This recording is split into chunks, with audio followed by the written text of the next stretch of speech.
það sem við kallum helgispjall. Við fáum hingað gest sem að leyfir okkur að kynna sér og kannski getum við spegla okkur aðeins í viðkomandi. Og hingað er komin Drífa Snædal. Velkomin. Takk. Herðu, núna ertu talskona Stígamóta. Áður varstu að vinna hjá ASÍ og Starfsgreinasambandinu, Kvennaathvarfinu. Hefur aldrei unnið á öðru en svona félagasamtökum? Ég vann hjá verkfræðistofu, ég er tækniteknari og var tækniteknari og verkfræðistofu og tók síðan við bókhaldinu. Þannig ég var viðlóðandi það í 10 ár. En það er held ég... Já, svo varstu líka framkvæmdastjóri VG. Já, það er svona síðasta vinnan sem ég vann sem var ekki hjá félagasamtökum. Þannig að síðan hef ég verið þar. En þegar maður vinnur hjá félagasamtökum þá er þetta svona vinna og eitthvað annað. Já. Það er ekki hugsun að vinna hjá verkfræðistofu. Verkfræðistofu? Nei, það er það ekki. Það hefur verið gaman. En þetta er svona, þetta er eitthvað vinstri og þetta er kvennabarátta.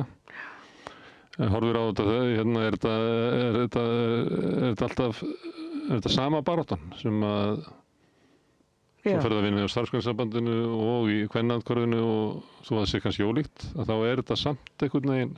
Já, þetta er það. Þetta er sama barátta. Þetta er hérna barátta fyrir jöfnuð og réttlæti og jafnrétti og vinna hjá bæði Kvennaathvarfinu og Stígamótum. Stígamót er nú bara yfirlýst þannig að þau reyna að hafa áhrif á samfélagið líka. Yfirlýst feminist samtök.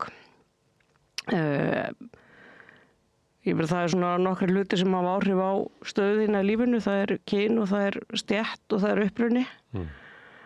Og þetta getur haft mjög mikil áhrif bæði til hins betra og verra í þínu lífi.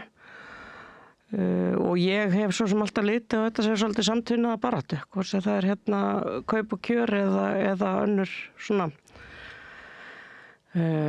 aðrir þættir sem að skipta máli í þínu lífi. Og eru hérna uppspetta lífskeiða og afkomu. Og þar er, ég meina, baráttan gegn kynbundnu ofbeldi er kannski ein stærsta lífskjara og lífskeiða barátta fyrir konur. Það er bara þannig. Það er hérna, þetta er stærsta öryggisógnin, stærsta ógnin sem steðjar að í lífi kvenna og til mikils unnið að við reynum að hérna vinda ofan af ofbeldi gagnvart konum. En það er ekki alltaf fjallað það mál með þeim hætti að þetta sé ástand í samfélaginu sem að grefur undan öryggi fólks og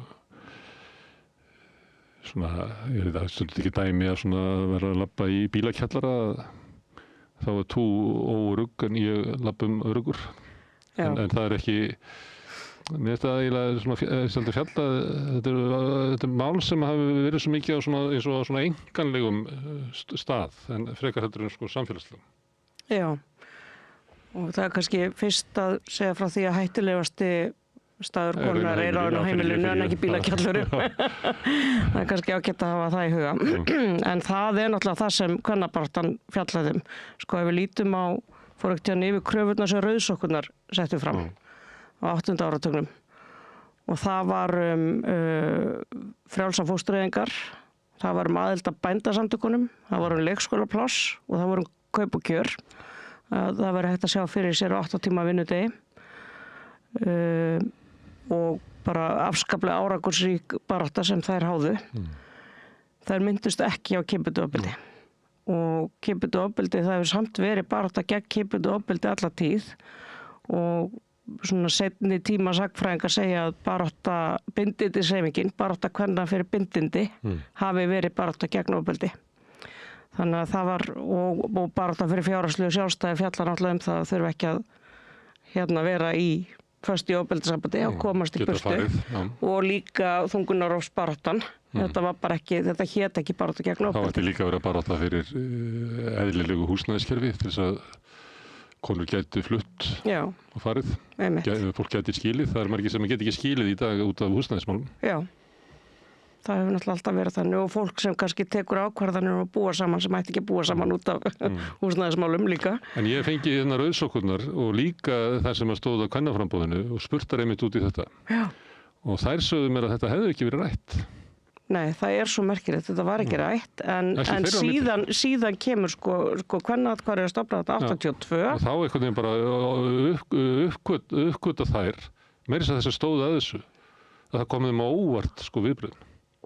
Já, það er alveg örugglega þannig, en það er kannski, það var svona það stærsta sem gerist þetta á 9. áratugnum, það er þegar kvennahreyfingin setur þetta á dagskrá, tekur þetta út úr prívat heimilinu, og setur þetta á hið pólitíska borð, alveg svo var gert með dagvistunarmálin og önnur umönnumál. Þannig að síðan, en það er rétt hjá þér, það er svona einn eilífa barátta að hafa þetta á pólitíska sviðinu. Og núna til dæmis er rætt fátt annað en öryggismál í heiminum. Og ég var nú norrænir ráðstefnu kvennaatkvæða það síðustu helgi. Og við ræddum það að við þurfum að lyfta þessu upp sem öryggismál. Ég meina þetta er stærsta öryggisógnin sem staðar að konum, hvort sem er í friðartímum eða stríðstímum. Af því að þetta er líka svo mikið vopn í stríði.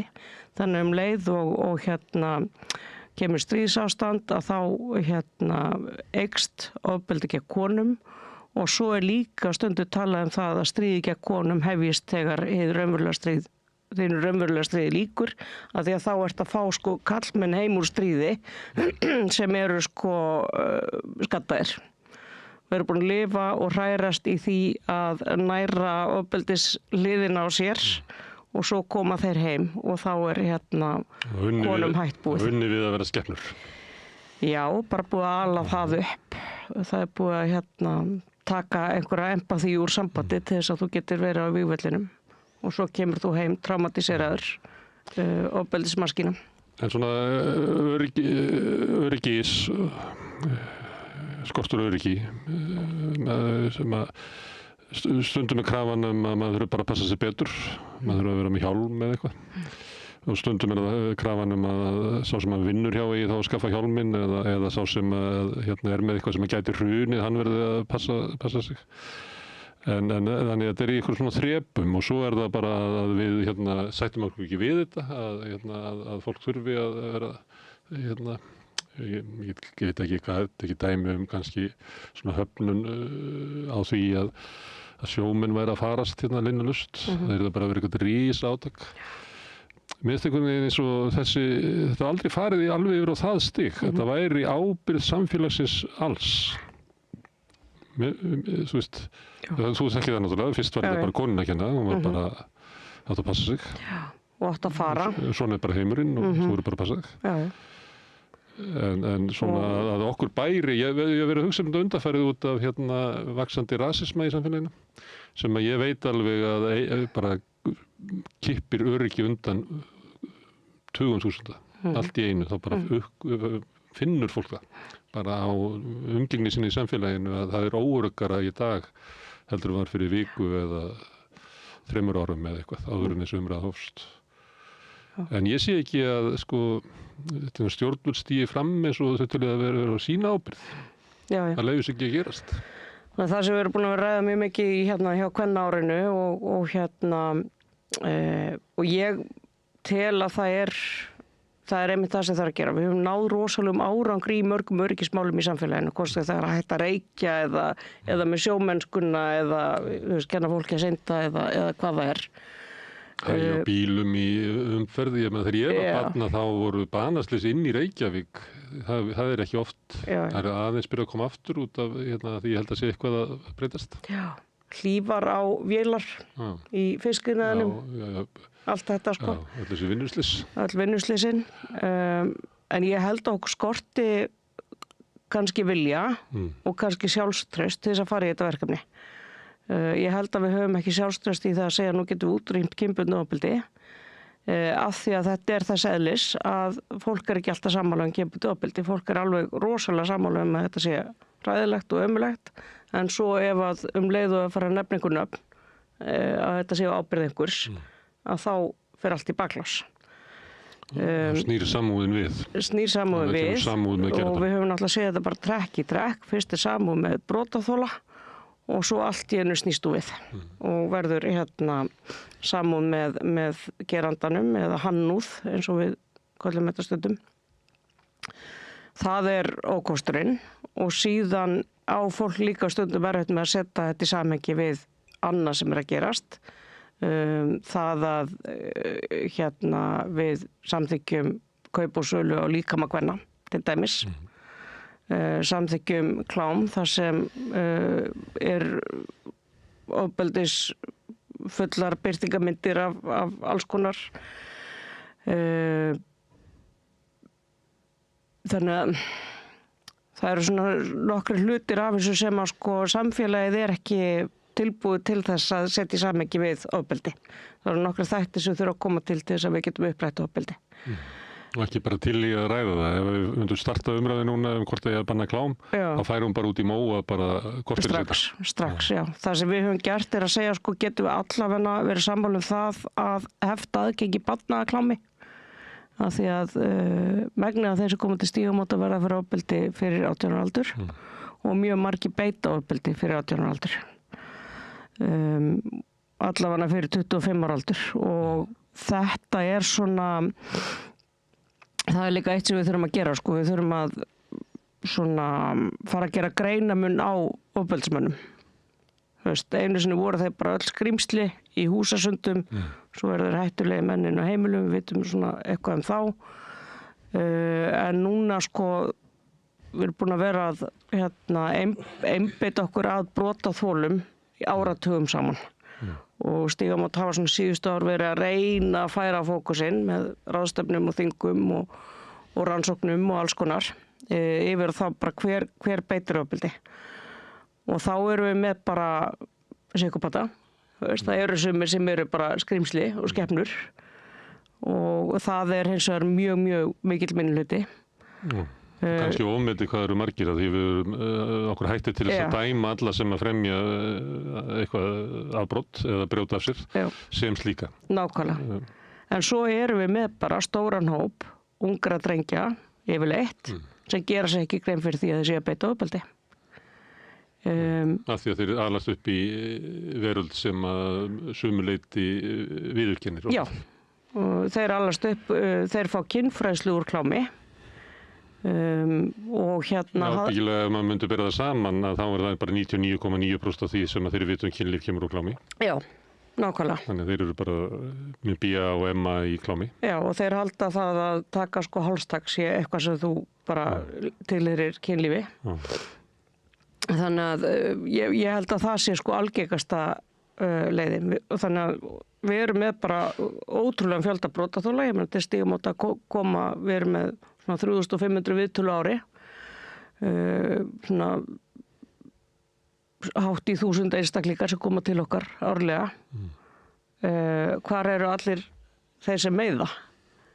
Þeir eru eitthvað staðar, en þeir eru álíka fjöldi. Myndi ég ætla. Ef ekki fleiri, því flesti sem koma til okkar hafa orðið fyrir ofbeldi að hendi fleiri en einum. Já, en það þannig að kannski fyrir 30 árum þá hefði enginn komið til okkar af því fylgdi skömm að vera þolandi. En núna skömm að vera gerandi þannig að það kemur ekki á bankar hjá okkur. Það ekki opin, eða það er ekki opin hurð. Það ekki eðlilegt, það hangir ekki í loftinu í samfélaginu ef þú ert gerandi að þá að fara eitthvað og þessi tekið á mótiður og þú eru bara hrækt á þig ef þú opnar munninn. Já, einmitt. Ég eiginlega alltaf að bíða eftir móttöku geranda? Nei, ég alltaf að bíða eftir eitthvað svona heiðalegu uppgeri geranda. Og það höfum við ekki fengið í samfélaginu af því að það alltaf þægilegt að hrökkva í baklás og taka við hannúðinni en ekki ábyrgðinni. Og sumir bara bara fara í felur eða berjast í bakka eða eitthvað, við höfum einhvern veginn aldrei farið í einhvers konar uppgjör og stundum, þegar einhver kemur fram og sér búin að hafa sér eitthvað óskynsamlega. Ég alltaf að bíða eftir einhverju svona að það verði einhverja móttökustöðvar í lagi til þess að sko fara í einhvers konar uppgjör þeirra sem hafa meitt aðra, hvort sem þeir eru með orði eða æði. En það lætur bíða eftir sér. En ef við værum samfélag og værum að hugsa þetta, þá getum við sagt eins og ástæðan fyrir því að gerandinn kemur ekki er að við höfum ekki gert honum það mögulegt. Þannig að við verðum að finna einhverja leið til þess að gerandinn geti komið og þú veist, við myndum kannski ætla að stór hluti þeirra vill þetta ekki. Sko, stærsti hluti þeirra veit ekki þeir með það. Það er þannig. Og stór hluti vill þetta ekki og við erum með einhver úrræði svo taktu skrefið og svona. Þú meinar þetta sé ekki hérna allt sem við ætluðum að gera það gerðum við ekki en allt sem við ætluðum ekki að gera það gerðum við og það sé samviskubit og svona sálarangist þess sem að meiðir á eftir eins og maður myndi halda bara út frá sögum og kultúrum okkar, en það sé ekki þannig. Ég held að það sé ekki þannig. Fólk meiði og telji sig bara að hafa rétt á því. Ég held að mjög margir gera sér ekki grein fyrir því að þeir séu að meiða. Koma algjörlega á fjöllum, þeir eru konfronteraðir. Alveg raunverulega, sko. Og það er náttúrulega mjög mikið vandamál. Þess vegna erum við alltaf að ræða sko samþykki og mörk. Þú þarft að tekka af. Þú veist, er það í lagi sem ég er að gera hérna í samskiptunum. Og líka bara þegar hérna normið verður harkalegri samskipti í samfélaginu, að þá smitast það líka annað. Við erum alltaf að ruglast á ofbeldi og kynlífi. Stöðugt. Við erum með sko bara eitthvað orðskrýpi sem heitir kynlífsmansal. Og nei, það er ekki kynlíf, það er ofbeldi og það er nauðgun. Þannig að þú veist, það er ekkert, þú veist, þeir sem, ef við erum ekki með einhver aðra stöðvar sem afrugla, þá er bara mjög auðvelt ef þú ert ekki með einhvern í þínu lífi sem þú ræðir við eða ræðir við þig hérna hvað má ekki og virðingumörk og allt það, að þá held ég að sé bara því miður svolítið auðvelt að ruglast. Þá er það bara innbyggt inn í kultúrin. Já, ég veit ekki hvort það sé. Það er það. Svo er það líka svona viðurkenning á einhverju, ég veit ekki hvort það sé gott dæmi, en einhvern tíma satt ég við svona kvöldurabóð með frökkum og það kom til tals hérna, það hafði kennari verið dæmdur fyrir að lemja nemenda og það mátti ekki, en það var ekki samt komið í lög að foreldrar mætti ekki berja börnin sín. Og mér kom að rosalega óvart að þau voru eiginlega öll á því að svona helmingur var bara á því að kennari mætti. Meðan annars að ég var lamin og séðu hvað ég er frábær, svoleiðis rök.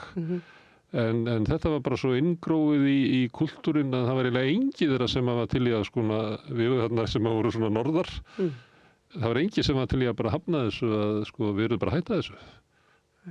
Þannig að bara svona hlutur og þetta eru kannski bara 15 árs þetta var.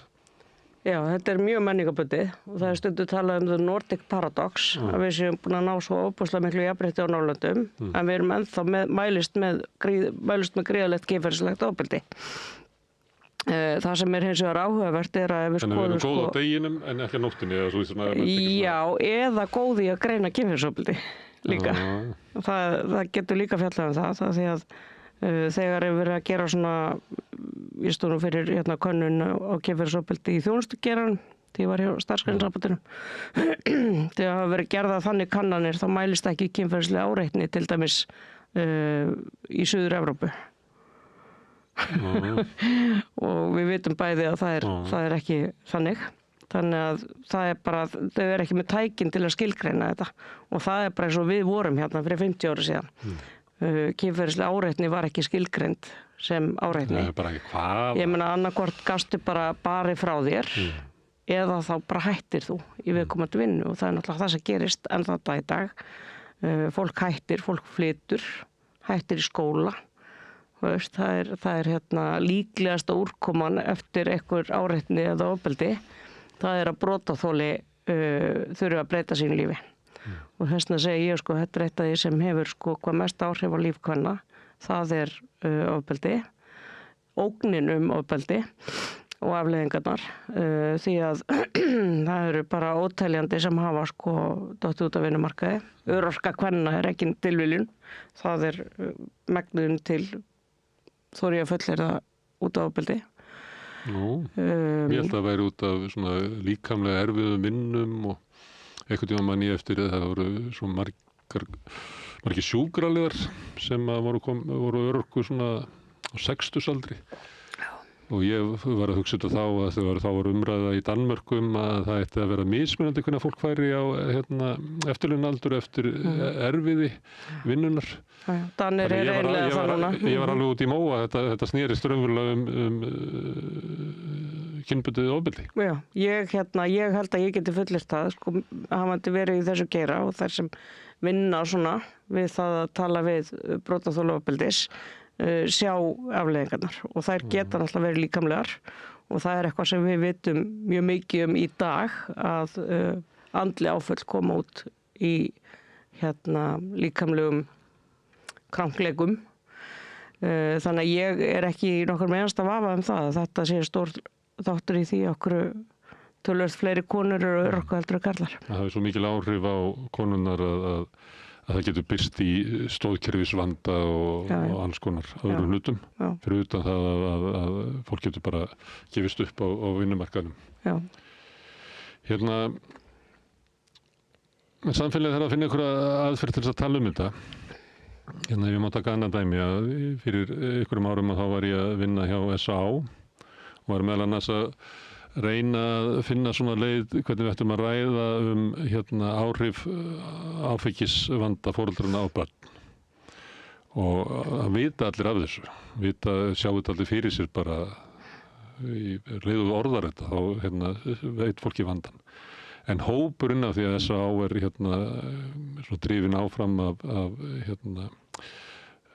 sjúklingum í bata, að það átti að með þess á því að hópurinn, hann bara getur ekki rætt þetta.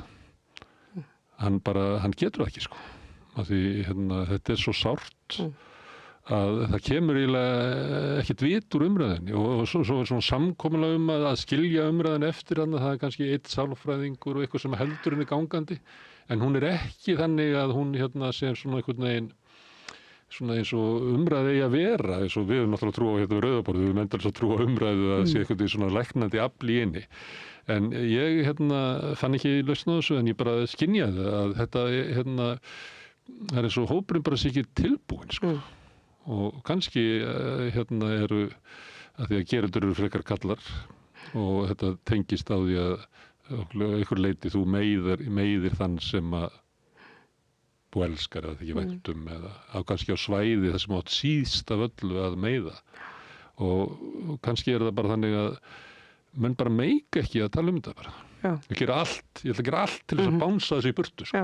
Og nota alls konar aðferði við það og þannig erum við kannski með bara stæðstan hlutan af þeim sem ætti að taka þátt í samtalinu. Hann bara mætir með allar brynjur bæjarins. Já, eða þú veist, kemst eitthvað aðeins áfram í samtalinu, en svo þetta fer að vera óþægilegt fyrir þig. Þú veist, það er eitthvað vinuðinn sem öðgar eða þú þarft einhvern veginn að standa með brotaþolum, að þá fyrir allt í baklás. En þetta er vandamál og þó við séum nú með einhver svona nokkur úrræði fyrir þá sem meiða, eða gerendur eða hvað sem við köllum það, að þá eru margir hræddir við stimpilinn. Það að fara að sækja sér aðstöðar getur stimplað á sem engi vill vera með ofbeldismannastimplinn á sér, sko. Þannig að þetta er risaverkefni. Við erum alltaf einhvern veginn að reyna að finna einhverja lausnir og við veitum að lausnin er ekki réttakerfið.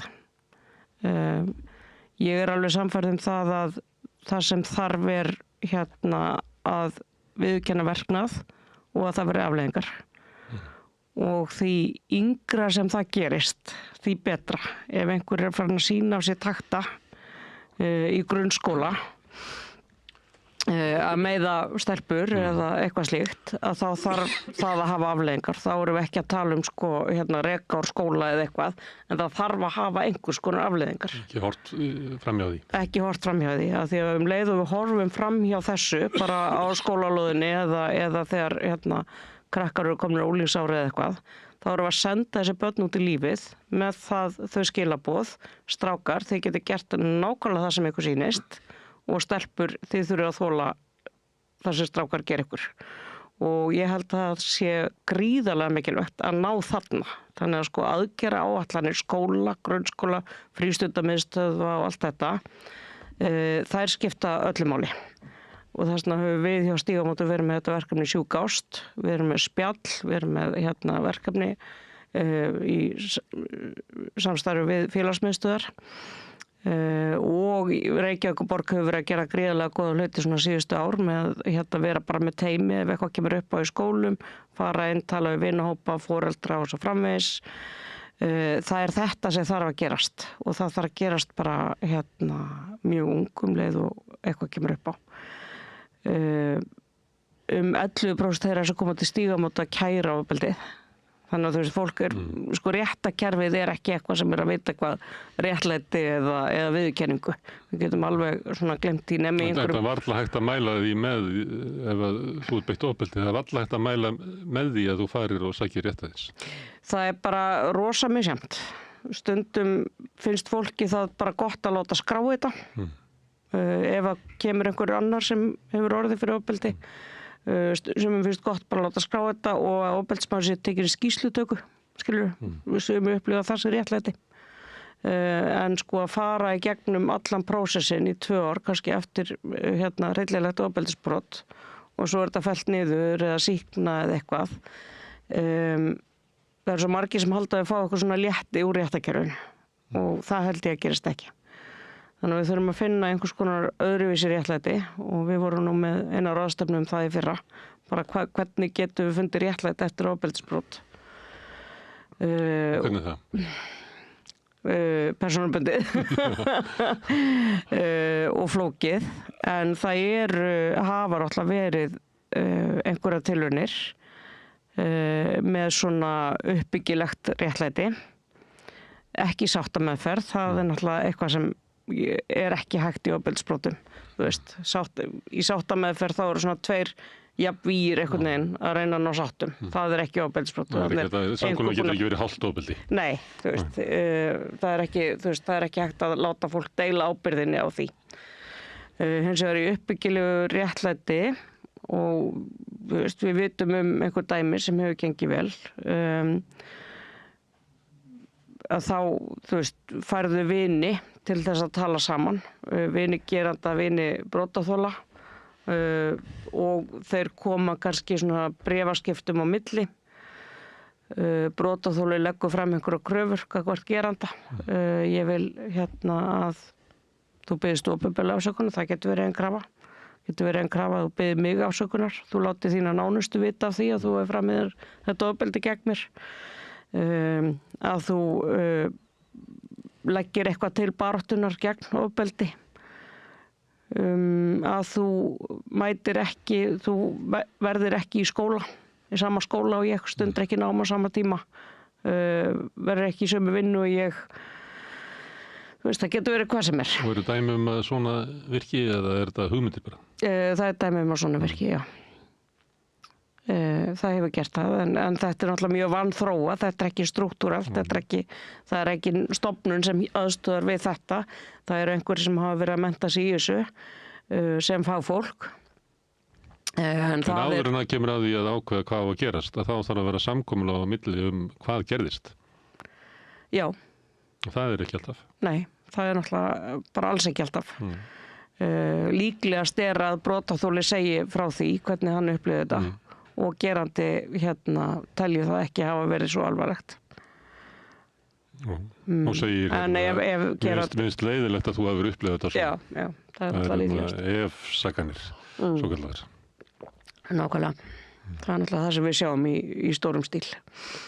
Má ég aðeins verandi gerenda meðvirknina. Sko, ég svona alinn upp í eitthvað svona kristni. Og ég ræði ekki við mig að ég finn til með sko manninum í fangelsinu sem hefur framið hryllileg afbrot og meitt og skaðað og er í sálarháska og ég bara ræði ekki við þetta. Ég var rosa erfitt með það þegar það var að vera eitthvað svona hópeflum að slaufa þessum og það er ekki þann með að þú veist að sko samúðin færist frá þolandunum yfir á gerandan. Ég bara, mér finnst þess að það eitthvað í bara uppvexti mínum og hvernig ég var samsettur sem að og líka bara þessi hugmyndum að það sé réttarkerfi og það sé einhverjir dómarar í skikkju sem að útdeili refsingum og öðru slíku. Þannig ég þurfi ekki að gera það. Að ég þarf ekki að hlaupa inn í fangelsið og hrækja á mannin. Þannig að ég átt ég er vel með þetta. Ég missa bara að finna til með einhverjum. Ég sé menn sem að labba á Laugaveginum sem einhvern veginn, og maður skynjar það á honum, hann upplifir að allir sig horfa á sig og dæma sig og svona. Ég bara ræði ekki við mig og ég fer og hilsa mann. Er ég að stuðla að, í þessu tilfelli var það reyndar ekki ofbeldisglæpur, það var bara svona, það var ekki ofbeldisglæpur. Nei. Ég hugsaði þetta út frá öryggi fólks. Og ég held að heimurinn verða ekkert öruggur með því að útiloka fólk úr samfélaginu. Bara alls ekki, og það er bara hættulegra fyrir konur og alla. En á sama tíma held ég líka við verðum, eins og ég sagði, við verðum að fara að gera greinarmun á þeim sem beita ofbeldi. Þeir eru bara mjög ólíkir einstaklingar og ólíkar nálganir sem þarf til. Ég held að fólk eiga afturkvæmt í samfélagið, alltaf. Nema bara það hafi sýnt sig þannig að það sé bara ekki öruggt í kringum annað fólk, bara alls ekki. En líka verðum við líka að fara að taka ofbeldisbrot upp á það plan að þau séu mjög, þau hafi alvarlegar afleiðingar. Af því annars erum við bara að gera lítið úr reynsluheimi þeirra sem verða fyrir ofbeldi í nánum samböndum, og það eru þá aðalega konur og börn og hins eginn fólk sem er í mjög mikil hættu líka. Þannig að við þurfum að finna eitthvað jafnvægi þarna á milli. Og við erum bara að leita. Við erum bara í því að reyna að leita einhverju lausna, og það er náttúrulega það sem Stígamót er að gera. Við erum búin að vera að ferja inn einhverja sálfræðinga og sérfræðinga og eitthvað. Hvernig gerum við þetta? Hvernig byggjum við upp eitthvað samfélag? En óskastaðan er svo að við þurfum ekki að fara þangað, að eins og ég segi, þessi gripið inn í bara mjög fljótt og gert af kærleika og virðingu fyrir öllum, og að fólk fái bara þau skilaboð, þetta ætlum við ekki að líða í þessu samfélagi. Þetta er ekki hegðun sem er í lagi. En það eru svo miklu kraftar sem eru að berast gegn því. Og auðvitað hefur maður samúð með drengjum sem hafa bara hort á klám endalaust. Og vita ekki munin á kynlífi og að meiða. Og get ekki horfst í augu við það og eru bara í einhverju sálar, bara einhverju rugli. Já.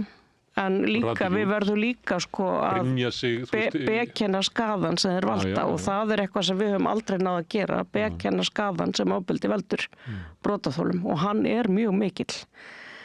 En ég til dæmis, eitt af því sem við höfum verið að gera er að við höfum verið að sækja til útlanda, og ég sit nú í stjórn samtaka í New York sem heita Hit and Water, og þau eru með svona samfélagslega nálgun á þetta. Þau eru ekki svona femínísk eins og Stígamót eða þannig, en þetta sprettur upp úr þau hafa verið að vinna mjög mikið með frumbyggjasamfélögum, og það sem kemur upp kynferðislegt ofbeldi í æsku og kynferðislegt ofbeldi gegn börnum, þar að segja, og hvernig það er unnið með það með heilu samfélagi. Og þá þau með hringi, með brotaþolum, með fólki sem átt að vernda börnin en gerði það ekki eða tókst það ekki, þeim sem beittu ofbeldi, og líka þeim sem koma inn í líf barnsins sem fullorðnir, makar eða eitthvað slíkt. Og þetta er gríðarlega áhugaverð nálgun, af því að það skiptir öllu máli viðbrögðum hversins þegar þú verður fyrir ofbeldi. Það að verða fyrir ofbeldi, þú getur alveg unnið úr því. Þú getur alveg náð góðum lífsgæðum eftir það. Þú ert ekki skemmt manneskja fyrir lífstíð. Nei, og við erum alveg hægt að ræða sálarmorð og allt þetta sem var rætt fyrir 20-30 ára síðan. en hins vegar viðbrögð umhverfisins skipta öllu máli. Og það verður að vera rými fyrir þá sem í umhverfinu líka til þess að tala saman hvernig þau geta stutt betur og bara eigin tilfinningar líka. Þannig að þetta er svona önnur nálgun á það að líta á ofbeldisbrot sem samfélagslegt vandamál og við þurfum að tekla það samfélagslega. Þannig að það náttúrulega ýmsar hugmyndir og ýmsar tilraunir verið að reyna að gera. En svo eins og ég segir, svo eru kraftar sem að vinna á móti stöðugt. Það þetta með að það sé svo frábært að valdeflandi fyrir konur að geta selt líkama sinn, sem ég bara trú ekki og kaup ekki. Það nú svona geiri feminismans sem þar. Já, ég veit það. Og ég skil það ekki. Á meðan við erum með þetta kynjakerfi, þá skil ég það ekki að þetta sé nokkrum einstaklingi finnst þetta góð hugmynd. Að því að þó að við finnum einhverja eina manneskju sem ég hefur reyndar aldrei hitt sem nýtur þess að selja líkama sinn, að þá skaðinn fyrir einstaklinga sem fara út í þetta gríðalugur og það eitthvað sem við sjáum í Stígamótum mjög mikið. Og þú hlýta á peningana sem vopn. Já, og samfélagslegu skaði. Bara að viljum við vera með samfélag þar sem það bara eitthvað sem við viðurkennum að líkamar kvenna gangi kaupum og sölum. Við höfnum að hafa samfélag með ýmsum hlutum, einhver tegund af fjárhættuspili og velmálum. Þótt að það sé náttúrulega, það er náttúrulega allt að falla, sko. Og einhvern tímann var, þú nefndir baráttu kvenna fyrir áfengisbanni. Já. Einu sinni var áfengisbann hér. Já.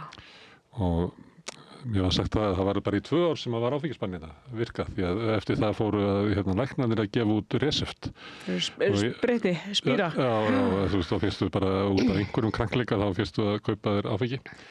En á þeim tíma þá var fangaklefarnir voru niður í Pósthússtræti og þau voru leigðir út til heimilislausra. Því að þurfti ekki á þeim að halda.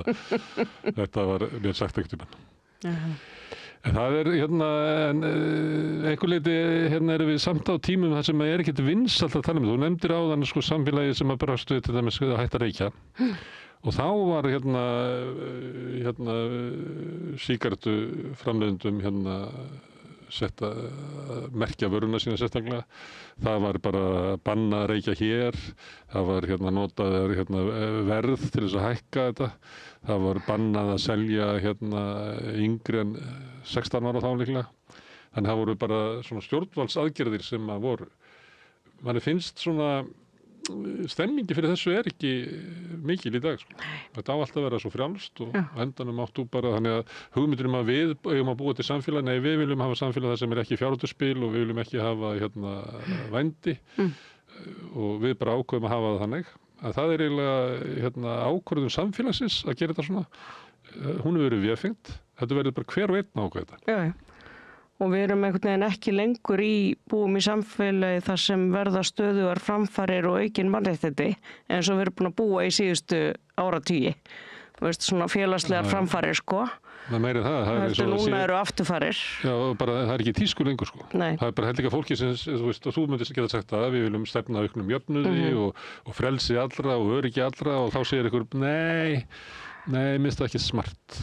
Ég vil frekar bara nota mitt vald sem hvítur kall. Og svo bara kaupir þú tryggingu gegn því að ef þú myndir með einhvern og það er bara tryggingafélagi sem getur borgað það eða eitthvað. Ég veit ekki. Ég veit ekki alveg hvernig endastöðin í þessu. Ég held hins vegar að það sé einhvers konar grundvöllur fyrir því að fara í sameiginlegt átak gegn kynbundnu ofbeldi af því að það eru það margir sem hafa skaðast af því og eftir því sem umræðan opnast meira og eftir því sem fleiri nöfn eru nefnd af bara bæði brotaþolum og gerendum eftir því sem þetta fer að koma fleirum við þá held ég að það sé einhvers konar flötur núna. Ég held að sé stemning, ég held að sé eitthvað svona stund og við sjáum það, sko, að þegar Danir eru farnir að reyna að setja lög klámnotkun barna, hefta aðgengi barna að klámi. Danir sem eru, sko, mest liberal og sjálfsmynd þeirra að vera mjög liberal í kynferðismálum Nema öllum. þegar ég kom fyrst til Danmerkur, ég held ég var kannski 17 ára og maður fór svona út í sjoppu og hengu sko klámblöðin upp á vegg. Já. Það var bara, ég fikk sjokk. Já. Fekk svo sjokk seinna í Danmörku þegar ég satt bara í svona hádegismati með mönnum í svona viðskiptum og þeir fóru að flagga útlendingaandúsinni. Ég hef aldrei upplifað það áður að ókunnir menn fara að flagga útlendingaandúsinni. Nei. Þannig að tvisvarsinnum hafa Danir gengið fram að mér í svona siðferðislegu málum. Já, þeir eru rosalegir. Ég held líka þessi alltaf að passa sér sjúklega vel á því að vera ekki svíjar. Þannig að þeir eru alltaf að reyna vera hitt, sko. En ég meina að Danir eru að reyna að gera tilraun með að setja lög. Þú veist, þetta er bara samfélagslegi skaðinn er orðin það mikill og Evrópusambandið núna líka. Þannig að það er verið að reyna að setja einhverja vörður. Og einhverja skorður, en þegar sko Ögmundur Jónasson var nú dómsmálaráðherra 2010 sennilega, þá ætlaði hann að fara að setja skorður við óheftu aðgengi klámiðnaðarins að börnum. Við skulum borða það þannig, að þegar klámiðnaðurinn leitar upp í börn, það er ekki endilega með eitthvað svona vegg á netinu. Já, og þá var það allt brjálað. Það var bara öskra reitskoðun og hann var bara gerður aftur eitthvað með þetta. En núna, 15 ára síðar, þá erum við að reyna þá vitum við að þetta er komið út í ógöngur. Þetta ógnar öryggi barna og síðar fullorðna og við verðum að bregðast við þessu. Þú eins og hafið trú á því að þín viðhorf muni sigra. En einhver leyti þá sjáum við uppgang algjörlega gagnstæðra viðhorfa. Og því ég menna hljómgrunnurinn sem að þau njóta er bara miklu meiri heldur en það ég man eftir. Og að sumileyti hefur sko umræðan fæst yfir á heimavöll þeirra. Við erum eiginlega á heimavölli Trump alla daga sko. Já. Og stundum veltum með fyrir þessi byrju, hvar er ef að Trump er hvað er hinum einn? Af því að maður sér það ekki sko. Það er náttúrulega í Bandaríkjunum að þú bara sérði ekki í demokrataflokkin. En líka í svona í evrópsku stjórnmálum maður sér eiginlega ekki sko hver er tákmynd hins. Þú veist, er þetta vörn fyrir samfélagið eins og það var eða eigum við framtíðin ennþá, þannig að við getum sagt að við viljum fara þangað maður sér ekki alveg í pólitíkinni hvað þetta er sko. Því að það er bara vörn gagvart uppgangi fasismans bara og slíkra viðhorfa sem að verja og mér líka bara, mér finnst að vera bara út í samfélaginu að þetta hafi áhrif að mér finnst vera meira svona valdboð og svona minnst stemmingin í kringu Trump að ekki bara skoðanir hans, það flæðir yfir allt saman sko, að já þetta, ég má þetta stemming. Já. Já, það er svolítið svakalega stemming bara út um allt og eins og þú segir, kemur einstaklingshyggja og síðan kemur hægri öfgastefna. Með henni fylgir kallremba og við öryggi kvenna og sjálfstæði þeirra. Og við sjáum það bara út um allt. Það er verið að þrengja réttinum til eigin líkama. Og við veitum hvaða afleiðingar það getur haft. Þannig að við erum á einhver skeiði núna sem sér ekki alveg fyrir endan á.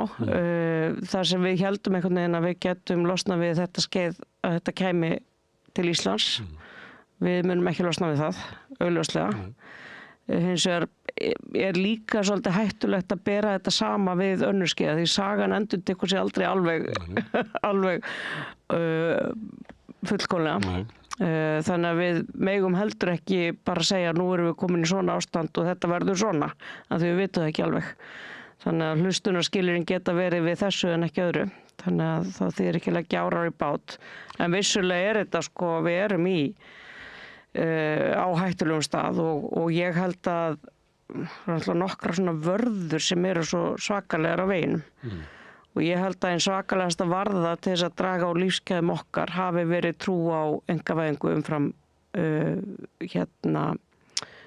umfram ríkisrekstri á Norðurlöndunum þegar sko norræna kerfið fyrir að sveigjast yfir í það. Og það hefur verið til þess verra og okkur segir það að því að svo ég vitni nú í þessar ráðstefnu sem ég var á kvennaatkvæðsráðstefnu að allt sem kvennahreyfingin hefur byggt upp til að tryggja öryggi kvenna síðustu ár komið út á markað. Það er bara eitthvað Securitas fyrirtæki sem eru farin að bjóða í það að reka kvennaatkvörf á Norðurlöndum. sem hafa sko enga hugmyndafræði eða skilning og með því sko öryggi kvennaógnað. Næsta skref svo eins og frumvarp sem liggur fyrir norska þinginu, það að byrju kvennaatkvörf, nei ekki hafa þetta bæði, bara kvenna- og karlaatkvörf. Já, það í alvöru til umræðu núna á norska þinginu. Ég sem karl hafi rétt á að fara í kvennaatkvörf? Já, að það sé kynjamisrétti að vera bara með kvennaatkvörf. Þannig að þetta sko, þú veist, við erum með mjög góðri stöðu hérna á Íslandi miðað við þarna úti. Og þetta sprettur upp úr alþjóðasáttmálum sem eru góðir í sjálfu sér, að ríki og sveitarfélög eigi að tryggja það að séu kvennaatkvörf starfandi og atkvörf, og þá farið að reyna að útvista því, gera það eins ódýrt og mögulegt okkur ber skylda til að gera þetta, hver ætlar að taka þetta að sér, og þá farið að höggva í raðir þessara kvennasamtaka sem gera þetta upphaflega og eru núna eins og Stígamót og kvennaatkvörf komið bara með velmenntað, velþjálfað starfsfólk sem þarf þá hærri laun og þú veist, þetta orðið eitthvað svona sérfræði grein, en svo fer þetta bara út í einkavæðingu og þá þetta bara verið að spara náttúrulega á starfsfólki, verið að spara á mat og rými og allt þetta. Þannig að þú veist, þetta er svona, ef við skoðum kvennabaráttunni þá þetta svona birtingarmynd á hnignun kerfisins þar, en svo vitum við að það víða eins og í hjúkrunarheimilum og svona.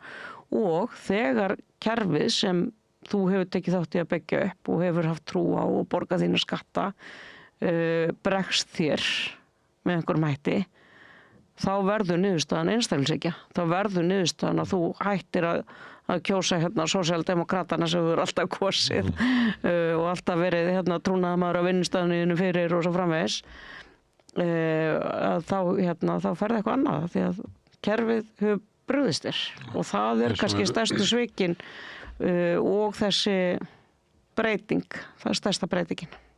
Eins og upplifun fleiri í okkar heimshluta að hafa mistrú á stofnunum samfélagsins og svo kannski bara lýðræðinu sjálfu. Já, og þá fer þetta út í útlendingand og svona.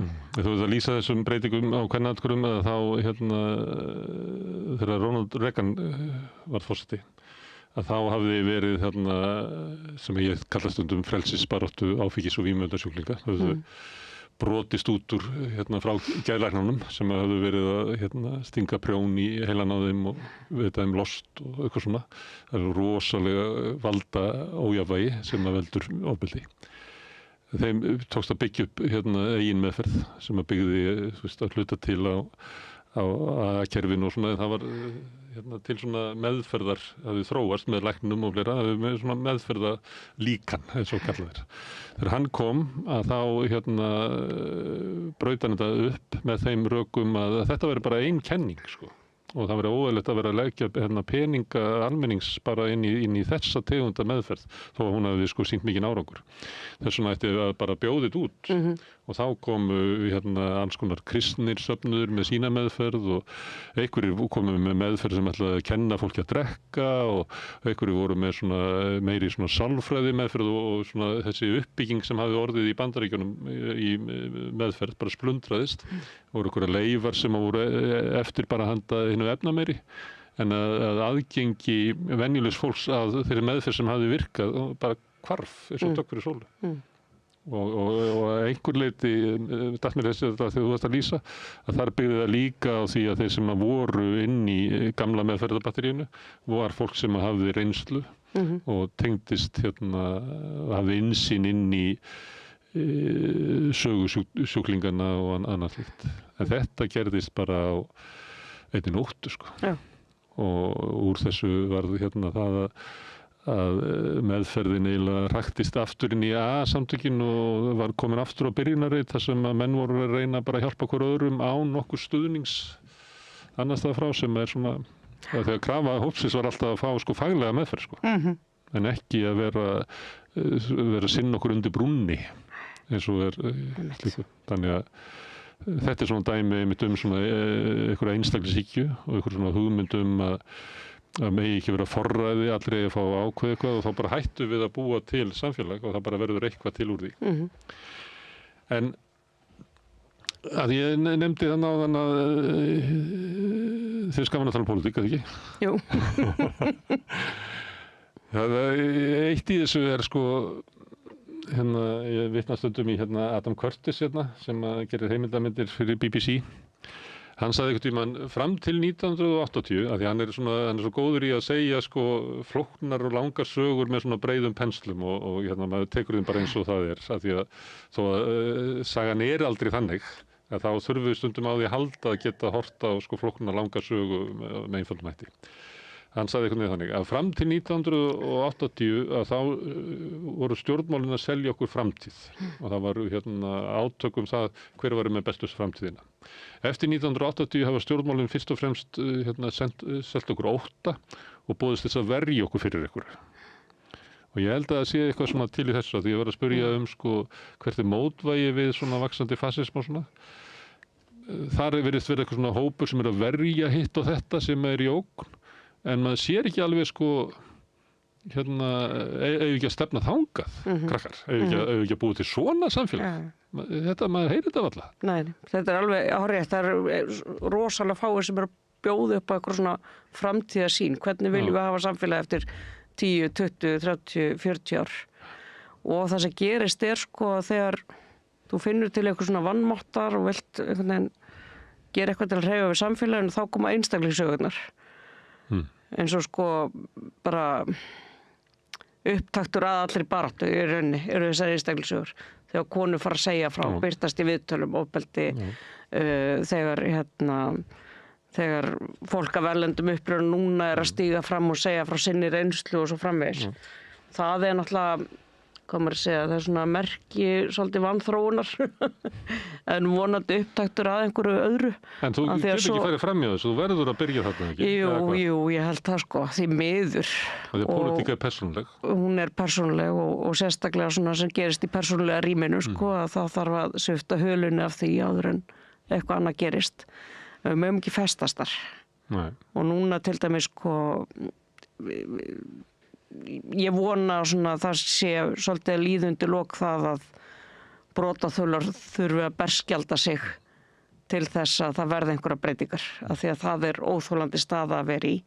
En svo sér maður þetta núna líka með rasismann að sko útlendingar eru farnir að svona segja frá eigin reynslu og þurfi einhvern veginn að sanna það fyrir alþjóð að þeir séu sko gangi ekki með slæður, eru í vinnu, þú veist, ætla ekki að vera afætur á kerfinu, eitthvað svona sko sem er náttúrulega, þú veist, þetta er bara vanþróun, vanþroski, en líka náttúrulega mjög mikilvægt að fá sögur, sko, ég er að upplifa þetta og þetta og þetta og það er, ég upplifa það mjög ósanngjarnt af því að, og svo framvegis, þannig Ég var að ræða við innflytjendur í vikunni út af fundunum á Austurvelli og var meðal að spyrja það, vantar ekki, getur ekki verið að þessi barátta sé bara stóra mannréttindabaráttan svipað og kvennabaráttan, barátta svartra í Bandaríkjunum, barátta samkynniðra og fatlaðra og fleira. Nú eru komin að baráttu fólks erlendum uppruna og var ekki bara eðlilegt að við hefðum talsmann félags innflytjenda á Íslandi sem að myndi tjá sig. Og þá kom svona sjónamið sem að það er svo erfitt fyrir innflytjanda að gangast við að ég er innflytjandi og þar með ertu ekki þess sem að þú kannski þráir að vera sem er að vera hluti, þannig það er aðgreiningu og ég kannski hef ekki umboð til þess að vera að tala fyrir alla innflytjendur því að þeir eru svo margskonar og fleira. Og þegar þau voru að útskýra þetta fyrir mér, að þá fór ég að hugsa konur gengur náttúrulega í gegnum þetta sama áður. Það var ekki sem að segir, ég er bara konan. Þú veist, þannig eins og... Og yfirleitt fjölmiðlar sem ákvæður sko talsmann vikunar. Já.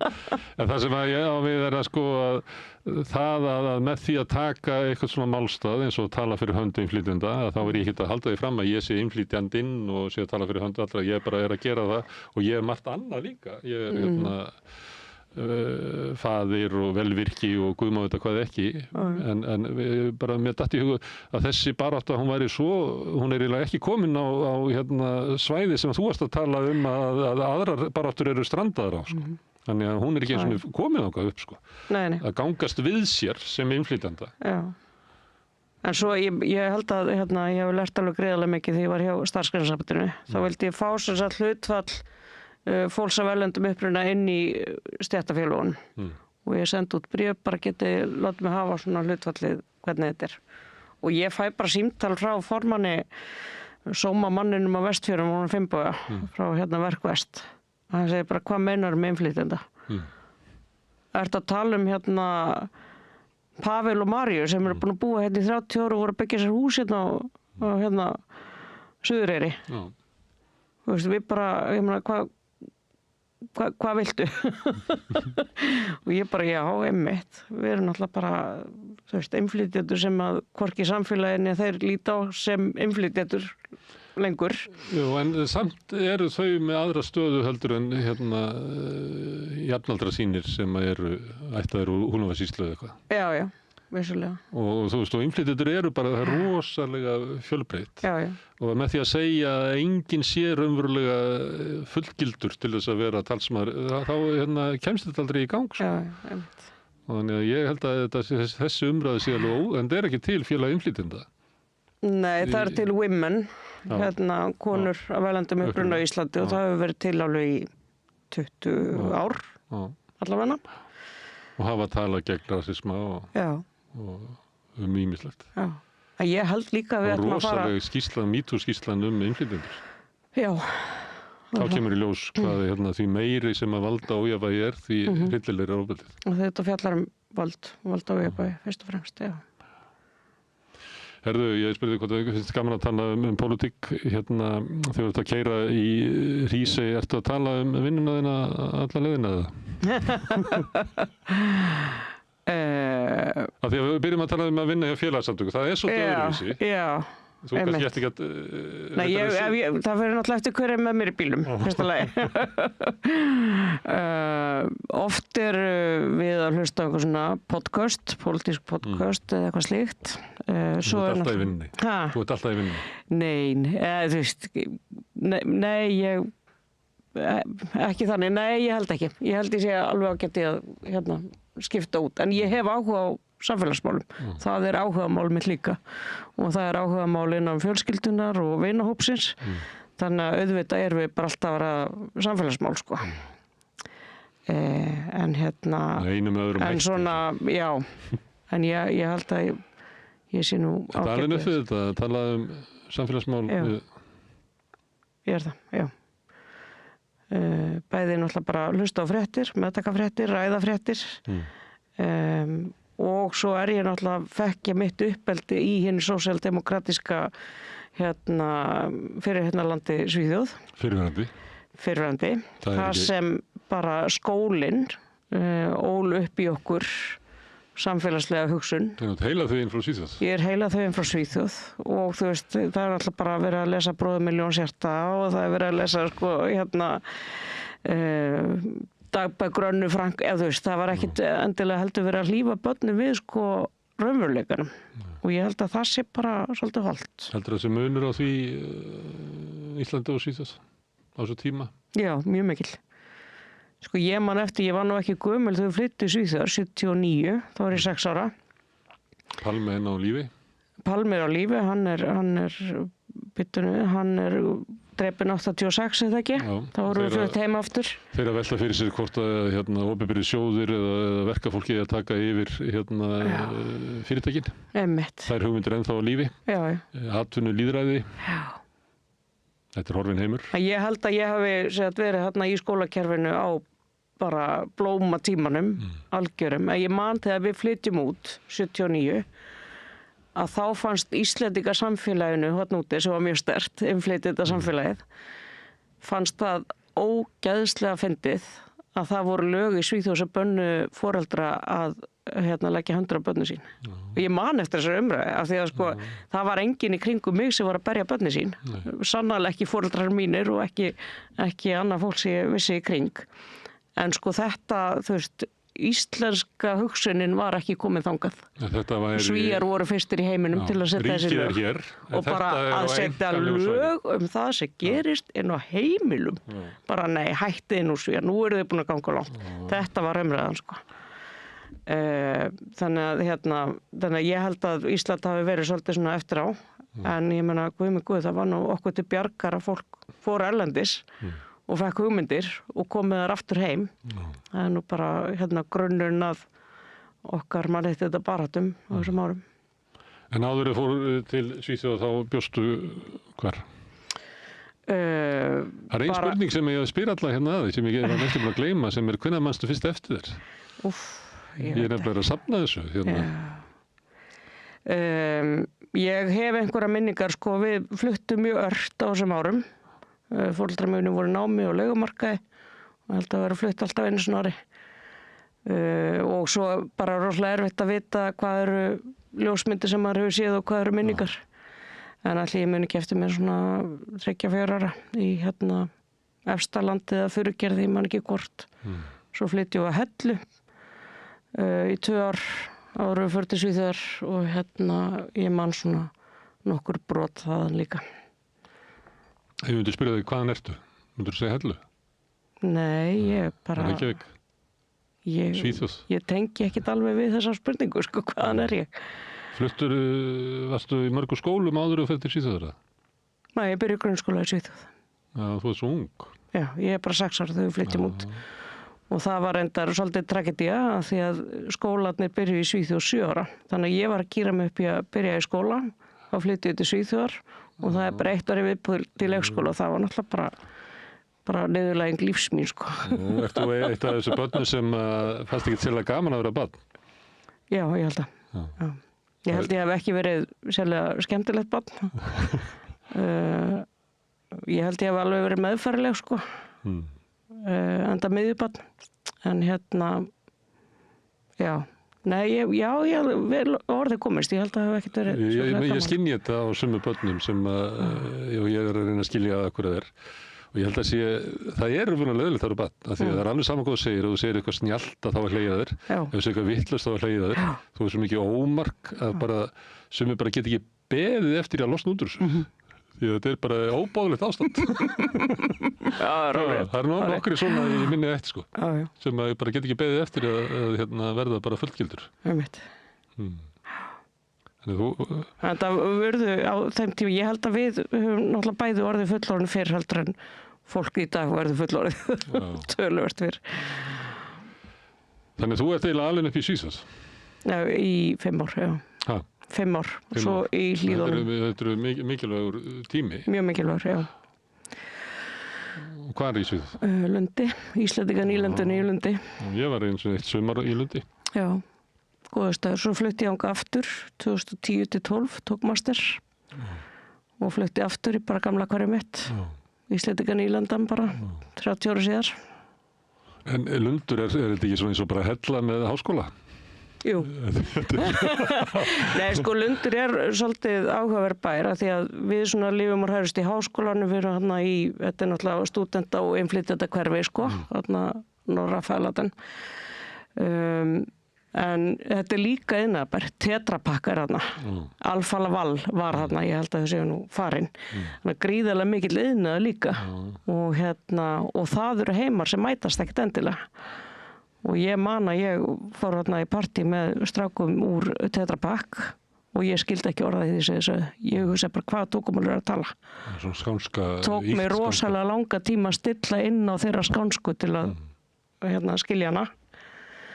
Og þá hugsa ég, vá, þetta eru 2 algjörlega ólíkir heimar sem að mætast ekki. Svipað verið í Englandi til dæmis, þar sem getur verið bara fólk og alla skilu hvort annað. Já, en ég man líka sko æskuvinkonum mín sænsk, ég man alveg eftir hennar fjölskyldu sem var bara, þau notuðu sko önnur orð heldur en Svíar. Þau bara notuðu svo mikla skánsku að ég held að foreldrar mínu hafa átt erfitt með að skilja þau.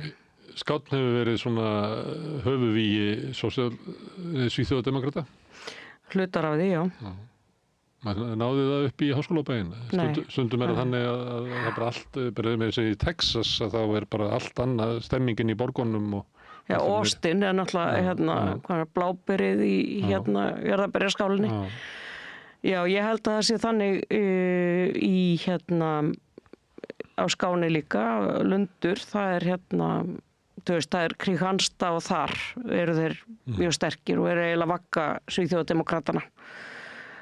Ég bjó líka í Växjö þarna í Smálöndum í 2 mánuði. Ég held ég þyrfti að fara að lesa upp vinnurétt þar til að komast til Lundar og svo var einhver röggstaða. En þá var það sko, það háskólabær í Smálöndum. Smálönd eru mjög þjóðernissinnuð. Not in a good way. En Växjö annars eðlis. Þannig að það þannig þessi borgir. En ég held að Malmö til dæmis ég veit ekki alveg hver staðan núna. Ég fór aðeins Smálöndin hann fyrir, mann ekki kannski 8, 9 eða 10 árum, eða kannski meira. Þau eru svona næstuði, finnst manni að þetta yfir að verða eins svona riðbelti, maður skynjar það að þarna það er ekkert í gangi þarna. Og þannig náttúrulega fucking Ómól og það, sem hann þessu nágræni. En það líka, sko, þetta var alltaf svona niðurbrót, sko, sænska velferðarríkisins sem maður bara skynja það eitthvað neginn. Af því að þetta sko iðnaðurinn sem hvarf, hann var þarna. Maður sér bara fólk sem var eitthvað skilið eftir, þú veist, maður kemur í búðinni og koma einhverju svona kallar á einhverjum gömlum bíl og lapp út og maður hugsa bara þetta eins og bara Appalachia Mountains eða eitthvað. Það er svona stemmingin yfir samfélaginu, þannig að Svíþjóð hefur náttúrulega breyst ótrúlega mikið á þessum nýfrjálsíku tíma, sko. Já, og þarna var náttúrulega, þetta skógabelti, IKEA var þarna með alla sína framleiðslu, mikil önnur framleiðsla, fólk sem Kosta Bóta er náttúrulega þekkt merki hérna á Íslandi. Það er sér bær sem heitir Kústa og Búta. Þaðan kemur Kosta Bóta, þú veist, þetta er glerframleiðslan, sko, var öll þarna í þessu belti. Þannig að ég held að það sé meira og minna allt farið til Kína eða annar staðar og það er náttúrulega bara, það er sorglega. En svo eru staðir eins og Malmö sem var þegar ég var alast upp, var bara skipasmíðastöð. Það var bara stórskipahöfn. Og það var bara, þú kemur til Malmö þá sérðu bara kokkumskranan og það var bara það sem Malmö var. Og margar bækur verið skrifaðar um það að vinna í slipnum í Malmö og og allt það. Þetta er borg sem hefur breyst algjörlega. Svolítið eins og Akureyri. Bara svona rosalega rótgróin iðnaðarbær sem verður svo háskólabær og eitthvað annað. Já, við erum alls konar með frábæra symfóníuljónsveit og bara alls konar menningu. Í Malmö? Já, þetta er sko lista á háskólabær orðin og bara og ég held að brúin hafi nú gert sitt sko þar, brúin yfir til Kaupmannahöfn. Þannig að þetta eru svona stóru Kaupmannahafnarsvæðið. En já. Herðu, þú ert miðjubarn. En æsku heimilið þitt, viltu segja mér frá foreldriðinu? Hver er mamma þín? Mamma mín dó fyrir 1,5 ára síðan, hún hét Sigríður Stefánsdóttir, er réttarfélagsfræðingur, einn af þeim fyrstu á Íslandi myndi ég halda sem er svona svona félagslega áhrif lagasetninga og já, tvinna saman lögfræði og félagsfræði. Hún vann með lengi í háskólanum og núna síðust árin sá hún heimili á vegum Reykjavíkurborgar fyrir fólk sem þurfti skjól, svona búsetúrræði fyrir fólk sem þurfti einhverja hluta vegna utanumhald og skjól. Njálsgötunni og fleiri stöðum. Þannig að kenndi kynjafræði líka í háskólan og var alltaf með mjög sterkar tengingar við Svíþjóð. Kendi þar í háskólan líka löngu eftir að við fluttum heim. Þannig að, Er það kannski svona eins og undansinni samtíð svona? Já, var þáttakandi í þessu baráttum, öllum. Það er mjög snemma svona þannig. Já. Enda alin upp af sósíalistum. Pólitísk. Mjög pólitísk. Alin upp á mjög sósíalísku heimili. Afi minn Stefán Ögmundsson prentari var formaður prentara hins íslenskra prentarafélags lengi og var í sósíalistaflokknum, var sá sem hlaut þyngsta dóm fyrir mótmælinu 30. mars 49 þegar Ísland gekk inn í Atlantshafsbandalagið. Tekin á hann kosningaréttur eða ekki? Sviptu kosningarétti og kjörgengi, jú. Síðan var hann, fekk hann sakaruppgjöf, hann fekk, ekki sakaruppgjöf, náðun. Sem hann var ekki sáttu við, svolsum. En amma mín var ekki síður pólitísk. Hún Elín Guðmundsdóttir, verkakona, hætti í skóla 9 ára. misti þá föður sinn, heimilinu var skipt upp og systkini hennar fóru út allt og hún var mjög pólitísk. Og þetta var þannig sko, amma lýsti þess að fyrir mér þegar sko Atómstöðin kemur út, sem var alltaf hápólitísk bók, kemur út á hápólitísku tíma, þá skiptust af og amma á að lesa hana fyrir hvert annað meðan hitt var að sinna einhverju verkum. Þetta var þannig hjónaband sko. Og ég veit ekki hvort það er rétt, en einhver tíma var sagan svo að amma var töluvert handlagnarinn afi á heimilinu og hún var að gera við pípurnar undir vaskinum og hann satt á klóstinu og las rauðakveri fyrir hann á meðan. Einhver svona, ég veit ekki hvort þetta sé þjóðsaga eða hvað. En þetta var mjög pólitískt heimili. Þetta er þá kynslóðin sem byggir upp inn á sósíalísku hreyfingu í Íslandi? Já, og sko sósíalistaflokkurinn var með kosningamönstu heima hjá þeim. Lúðrasveit verkalýðsins æfði sig í stofunni hjá þeim. Þú getur ímyndaðir sko bara hvað þarf til þess að, hvaða eldmóð þarf til þess að, bjóða lúðrasveit heim til sín? Já, einmitt. Þannig að þú veist, það var sósíalismi, það var menning, mjög mikið. Mjög mikil áhersla á bókmenntir og menningu og amma mín bara afskaplega velmenntuð kona þó hún hafi ekki notið formlega skólagöngu en svo líka lögðu þau mjög mikla áherslu á menntun afkomanda. Þetta er það fólk sem þurfti að búa sér til menningu þar sem sko verkalýðurinn gæti lifað því að það var hinn kosturinn var að búa í menningu hinna eins og við kannski gerum í dag, búum meira og minna í kultúr og samfélagi höfðalsins. Sættum okkur við skemmtanir og allt saman frá þeim. En þetta er fólk sem að bjóða sér til sína eigin fjölmiðla og eigin bókútgáfu og bara eigin litteratúr og ótrúlega mögnuð hreyfing. Mögnuð hreyfing, sko. En líka skildi róttækni menningarinnar. Að þú veist, það verða enga samfélagslega breytingar án menningarinnar. Og ég kem alltaf svolítið aftur að því núna á þessum ógnartímum sem við lifum á. Að maður sækir næringu meira í listir, menningu og akademíu. Þar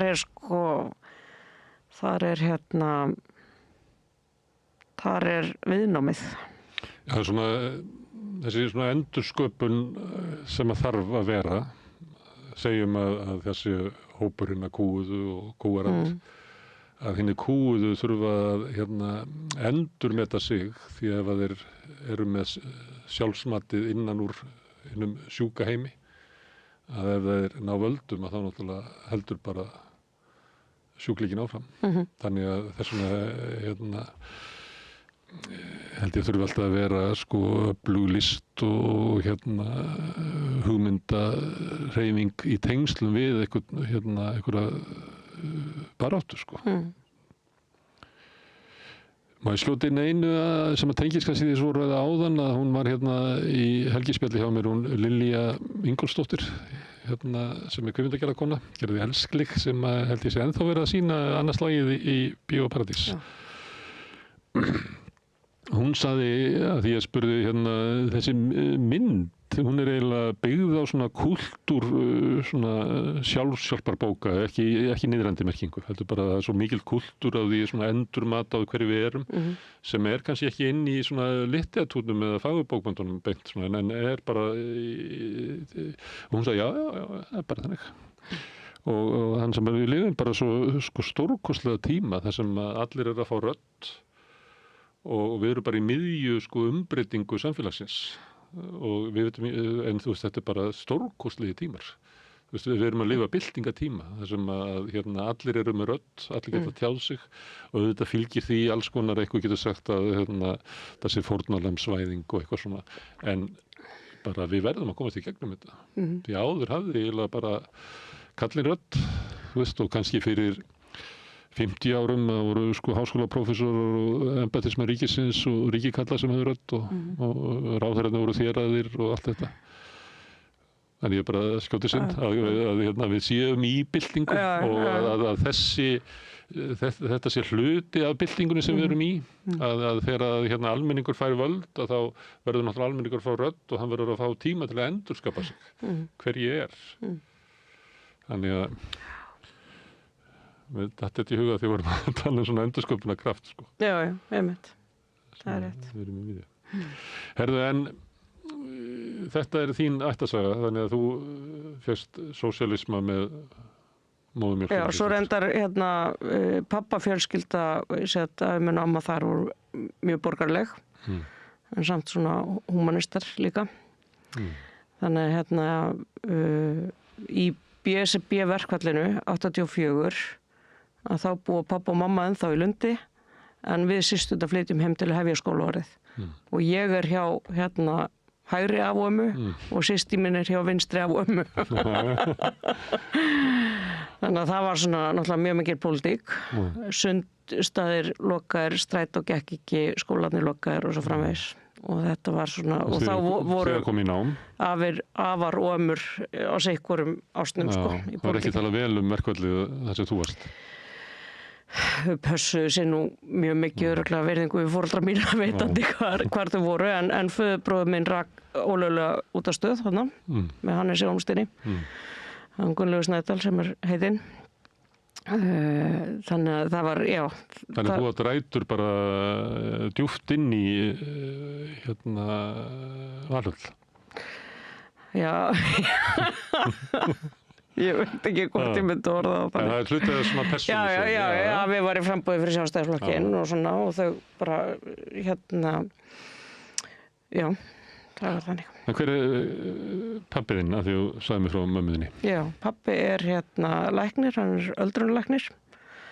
Þeim fyrstu sem koma með þessa sérmenntun til Íslands, öldrunarlækningar, og hann svona ævi ferill hefur verið að byggja upp öldrunarþjónustu, minnismóttökuna, landakot og það.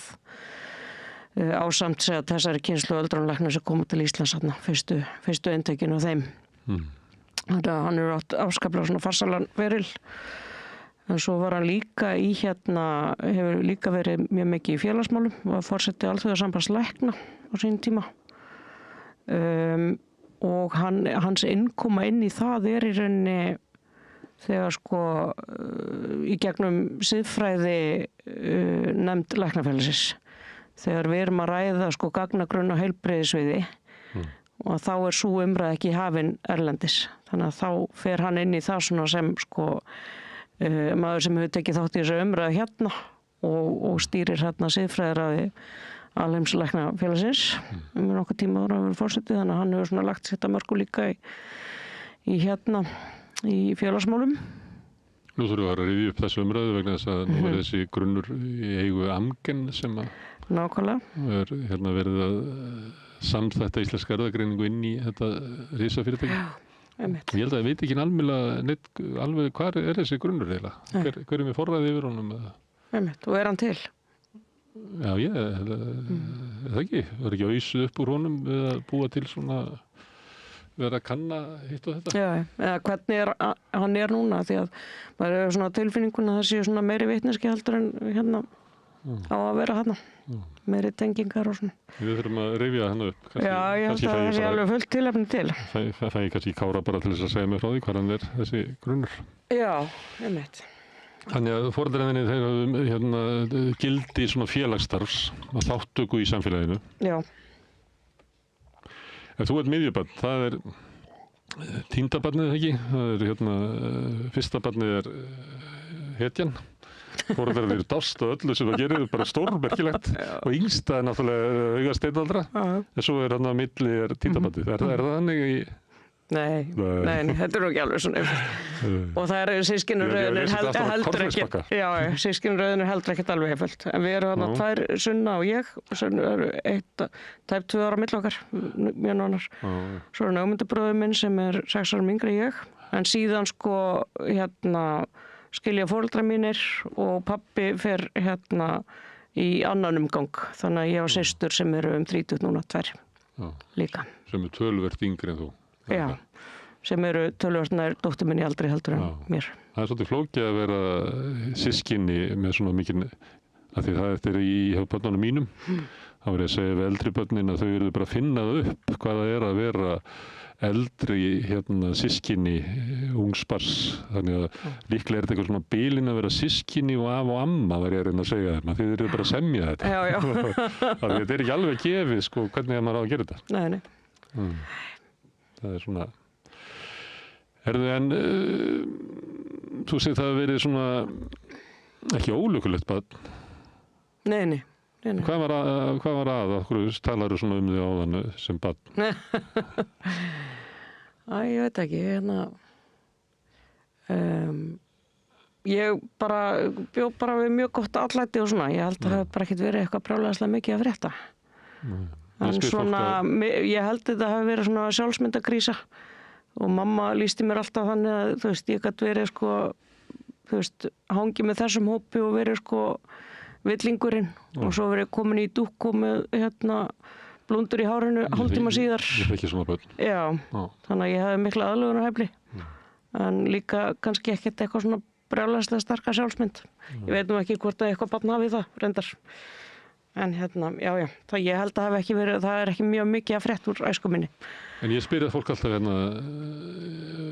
upplifur að þú værir velkomin og elskuð. Já. Og fannst fyrir ástforeldrunina og ég held að það sé svona kannski það besta sem þú getur gefið nokkurri manneskju. Það að vita að ef í harðbakkan slær að þá ertu bakland.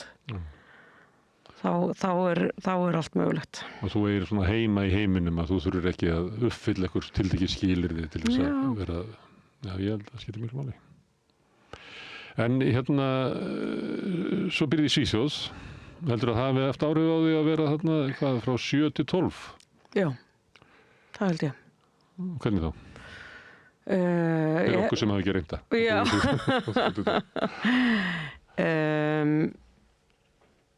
Þetta var þú fékkst eitthvað svona önnur gildi og það var bara inni í það var lagt mikið metnað í kenna samskipti og virðingu og svona og þarna var að koma bylgja innflytjenda frá Suður-Ameríku á þessum árum. Voru að flýja einræðisstjórnir í og tilhörnastarfsemi Bandaríkja með bara morðsveitir á vegum Bandaríkjanna. Já, skulum bara hafa það þannig. Þannig að það var svona mjög mikið lagt upp úr því að taka vel á móti fólki og mjög mikið lagt upp úr tungumálanámi. Við vorum alltaf í íslensku tímum líka. Svo er það bara mjög gagnlegt að vera útlendingur í öðru landi og finna hvað þú rígheldur í íslensku hefðirnar þegar þú ert komin á erlenda grundu og hafa smá skilning á stöðu innflytjenda sem er að reyna svona að búa í tveim heimum, þó þetta sé nú ekki mjög frábrugðið okkur menningarlega en einhverja síður. Það er gott að hafa smá skilning á þessu. Svo er náttúrulega bara tungumálið. Það hefur gagnast mér gríðarlega vel að vera með sænskuna. Og lært hana svona unga, hún er eiginlega þitt annað. Já, ég reyndi að lenda í smá vandræði því ég byrja svo í háskólan á mig á sænskunum 2010. Þá er ég með nánast lítalausan frambúðir en orðaforða á við 12 ára barn. Það var ekki mjög heppilegt. Þú hljómaði eins og 12 ára bara? Já, og náttúrulega slanguryrði frá 30 ára gömul slanguryrði, þannig að ég var mjög lítið töff þarna þegar ég byrjaði í háskólanum eftir. Já, ég held að þetta hafi haft mikil áhrif að vera í Svíþjóð. En fylgistu alltaf með Svíþjóð? Ég gerði það, ég hlusta mjög mikið á sænskt útvarp. Podcast. Þeir eru náttúrulega framúrskarandi í útvarpsframleiðslu og þáttaframleiðslu. Ég fylgist ekkert brjálæðislega vel lengur með svona pólitíkinni í Svíþjóð, persónum og leikandum og eitthvað svoleiðis. Ég er eiginlega hættan en að því. En hlusta mjög mikið og þeir eru, ég meina sænska útvarp er með útsendar út allan heim. Þannig að þeir eru mjög góðir í að greina heimsmálin og segja frá þeim. Og góður í því að vera með umræðu samfélagsmál. Já, mjög. Eru við lélegir í því, Íslendingar? Er umræðin svona fljótt að fara einhvern veginn út í bara ykkur leiðandi? Við erum bara ógeðslega flink með að við erum 400.000 mann, það held ég. Ég meina, það er náttúrulega það sem maður saknar þegar maður býr erlendis. Það er krafturinn hérna á Íslandi. Það er einhver orka hérna sem á hvergi sinn líka.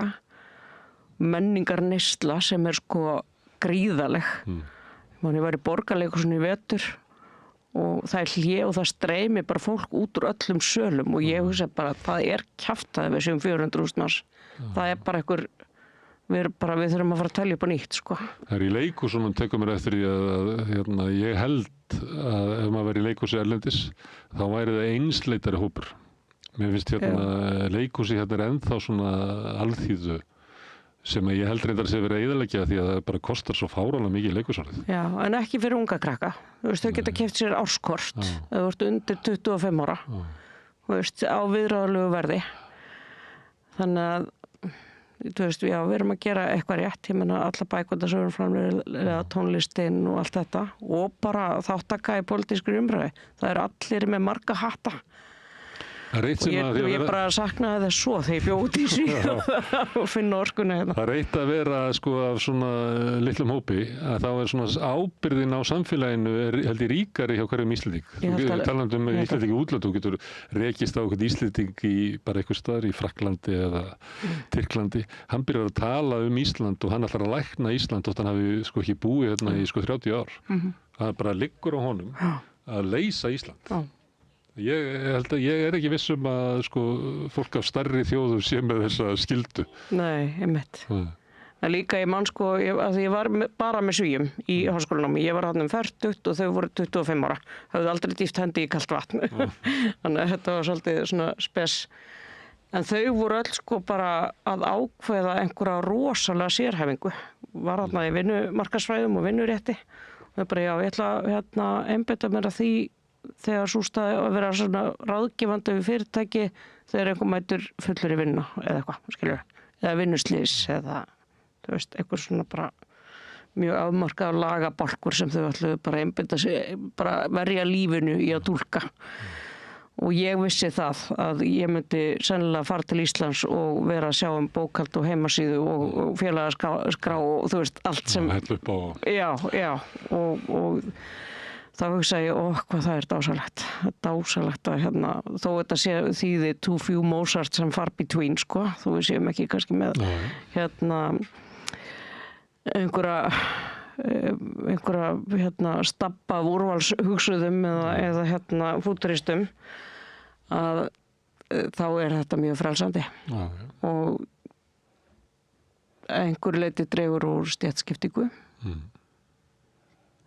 Sem er minni hér heldur en annars þar, vil ég meina. Mér finnst þetta kosturinn að því að vera hér og að búa á Íslandi er einmitt að þekkja fólk í alls konar lögum samfélagsins og vasast í mörgu. Það er eiginlega það að búa á Íslandi, sko. Já.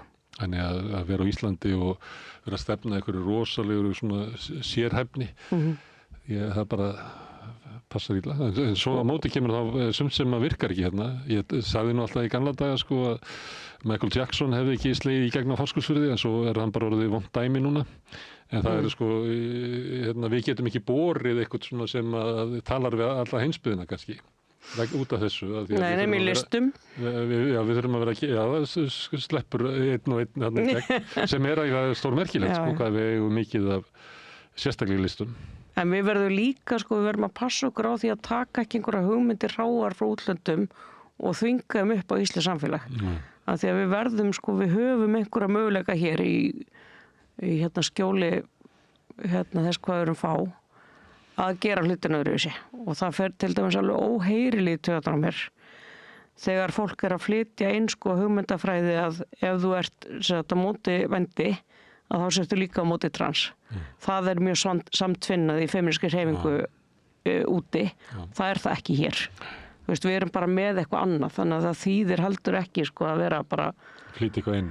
Hlusta á einhver erlend podcast og bara fara svo beint inn í samtali hérna á Íslandi eins og það bara sé algilt. Já, en það er svona endurskapa það inn í okkar samfélag. Já. Ég meina, við erum með sterka kvennarhreyfingu, við erum sterka hinsegin hreyfingu. Þessar hreyfingar eru vinir sem það eru víðast hvar ekki. Og svona, já, þannig að bara endilega ekki, þú veist, taka hlutina hrátt og ætla að flytja inn eins og hvert annað drasl frá. Og bera virðingu fyrir íslenskri menningu, að við erum ekki lagar útgáfi af menningu stórþjóða. Einmitt. Og hérna, við þurfum ekki að vera lítilmenni þóttu við séum fámennið þjóð. Stundum verðum við með svona skringilega minnumáttarkennd, sko. En það er náttúrulega, menning snýst náttúrulega alltaf að endurskapa inn í þinn veruleika. Það er erfitt að flytja eitthvað inn. En það flýst ekki margt vel á milli sko, menninga. Sko. Bubbi Mortens getur ekki slegið í gegn í Svíþjóð. Sko. Nei. Og við getum ekki flutt þann Bubba Mortens syngað inn. Sko, þannig að það er svo hlutið að vera í samfélagi þessi svona endursköpun sem er. Þeir eru reynda með Cornelis Vreeswijk, hann kostnaði hans inn og nálægt í. Hann spilaði svona annars lagið á Rás 1. Já. Herðu, en þegar þú kemur frá Svíþjóð, 12 ára, það er aldur sem að ég held að sé þannig að þá maður veit alveg að maður verður fullorðinn svona. Hvað þegar þú kemur til afa og ömmu, hvað sástu fyrir þér að yrði úr Drífu? Eða varstu bara upptekinn að því að koma... Var það erfitt að koma frá Svíþjóð varstu þá svíi þegar þú kemur til Íslands?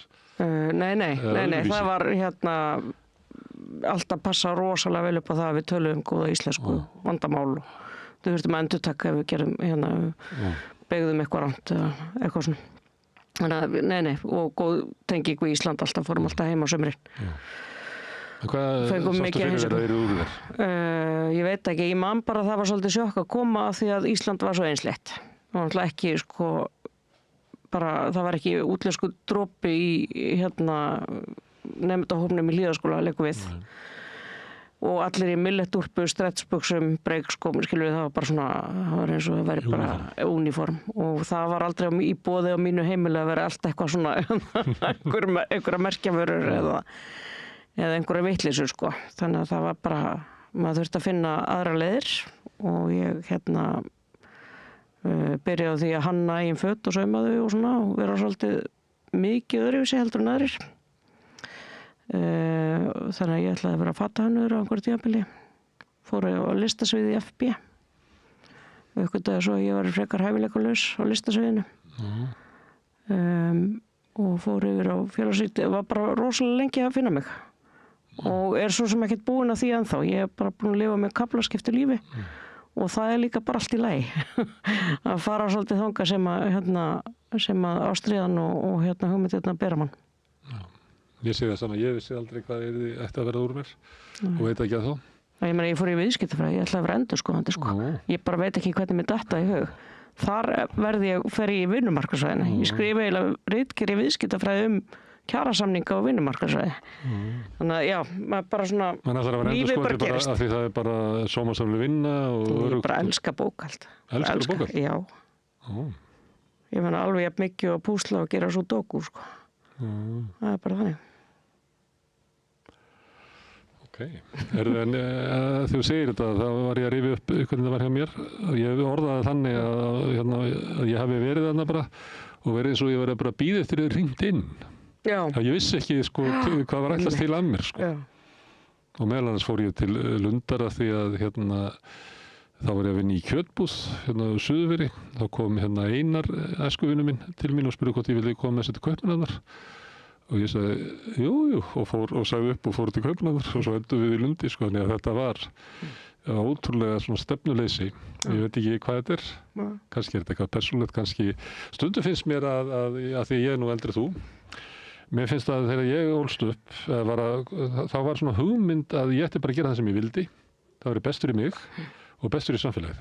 Ég held að þessi tilfinning sé ekki ennþá ríkjandi hjá ungu fólki. Ég held að fólk sé miklu uppteknar af því að verða að gera eitthvað rétt. Að það getur með ekki misstíga sig og það sé að vera að byggja upp einhvern karriér eða byggja upp verðmæti sitt sem söluvör á vinnumarkaði og ég heyrði þetta aldrei, sko, þegar ég var...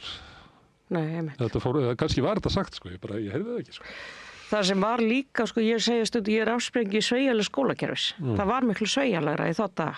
Þú gast farið í framhaldsskóla, lokja, tekið hlé, og ég bara nýtti mér allt þetta.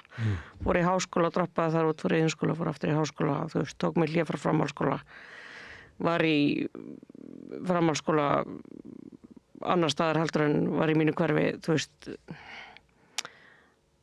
þú vissir að þú áttur alltaf afturkvæmt í skóla. Já. Og þú þurftir ekkit endilega að vera innan einhver sama. Ég held að þetta sé eiginlega að fara. Sko. Þetta er að fara og það er mjög mikill meira af því að þetta hefur verið sérsta Íslands og bara frábær sérsta af því að Sko það er tilefni til að hafa meiri áhyggjur af endurkomu í nám heldur en brottfalli. Og það er meiri sér hægt að segja að bara brottfall sé bara jafnvel bara mikilvægur hluti á þroskaferli fólks. Já. Fólk hafði tíma, hvað verður að tala um að vera svona að leita sjálfur sér? Já. Ég held að maður finnir við sig þetta aldrei, sko. Nei.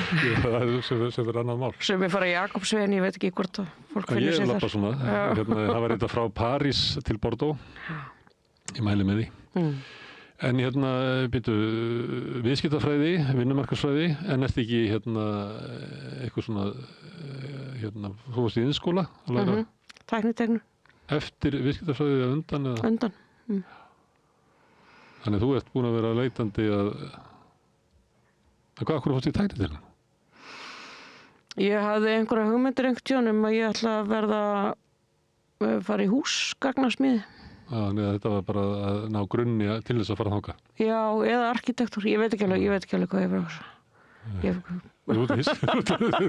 Þú ert alveg hissa á og drífa þarna yngri í dag. Já, nei, þetta var líka rökrétt, sko, af því að ég vissi ekkert, þetta var stuttnám og fékkst eitthvað réttindi praktísk út úr því og mér finnst það gaman. Þannig að ég held að það hefur líka verið hugsunin, sko, bara að með ég verið að hugsa minn gang að ná mér í einhver svona réttindi á vinnumarkaði líka. En er ekki lógist svona með að við uppbyldið þitt og ætt að þú endar í vinnumarkaðsfræði og mentið til þáttöku í verkefnissportu? Jú. Og af hverju var þetta svona slow train coming? Það er bara skortur á þroska, myndi ég segja. Og bara átt að við að reyna að finna einhver aðra leiðir heldur en þá fyrir sjáanlegu. Svo varstu dregin inn? Já, ég er bara örlegin. Nei, svo er þetta bara rosa fínt. Ég er notið svona þegar ungt fólk í fjölskyldunni að lengi að finna sig, þá er ég bara notið sér dæmi, sér Drífu frænkuinn, það var nú eitthvað úr henni, hún fór nú ekki alltaf beinu leiðina.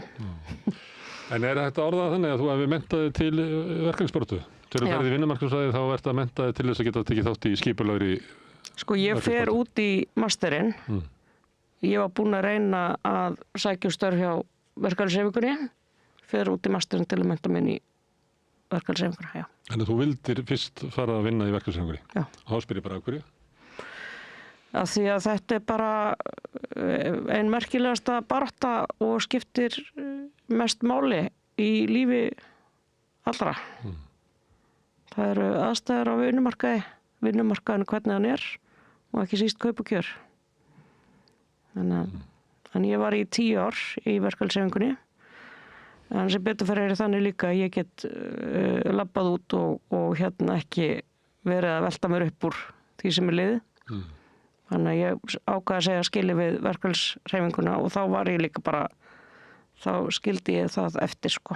Þannig þú myndi aldrei fara aftur það inn? Það getur vel verið, hvað veit ég. En ekki þannig að ég siti og hugsa um þetta endurkomu eða það sem er liðið. Nei. Og það er líka mikilvægt þegar maður er í einhverju svona, vinna á félagsamtökum og svona. Ég hef gert það og þá tuða ég á leiðinni að ég get alveg gengið frá þessu.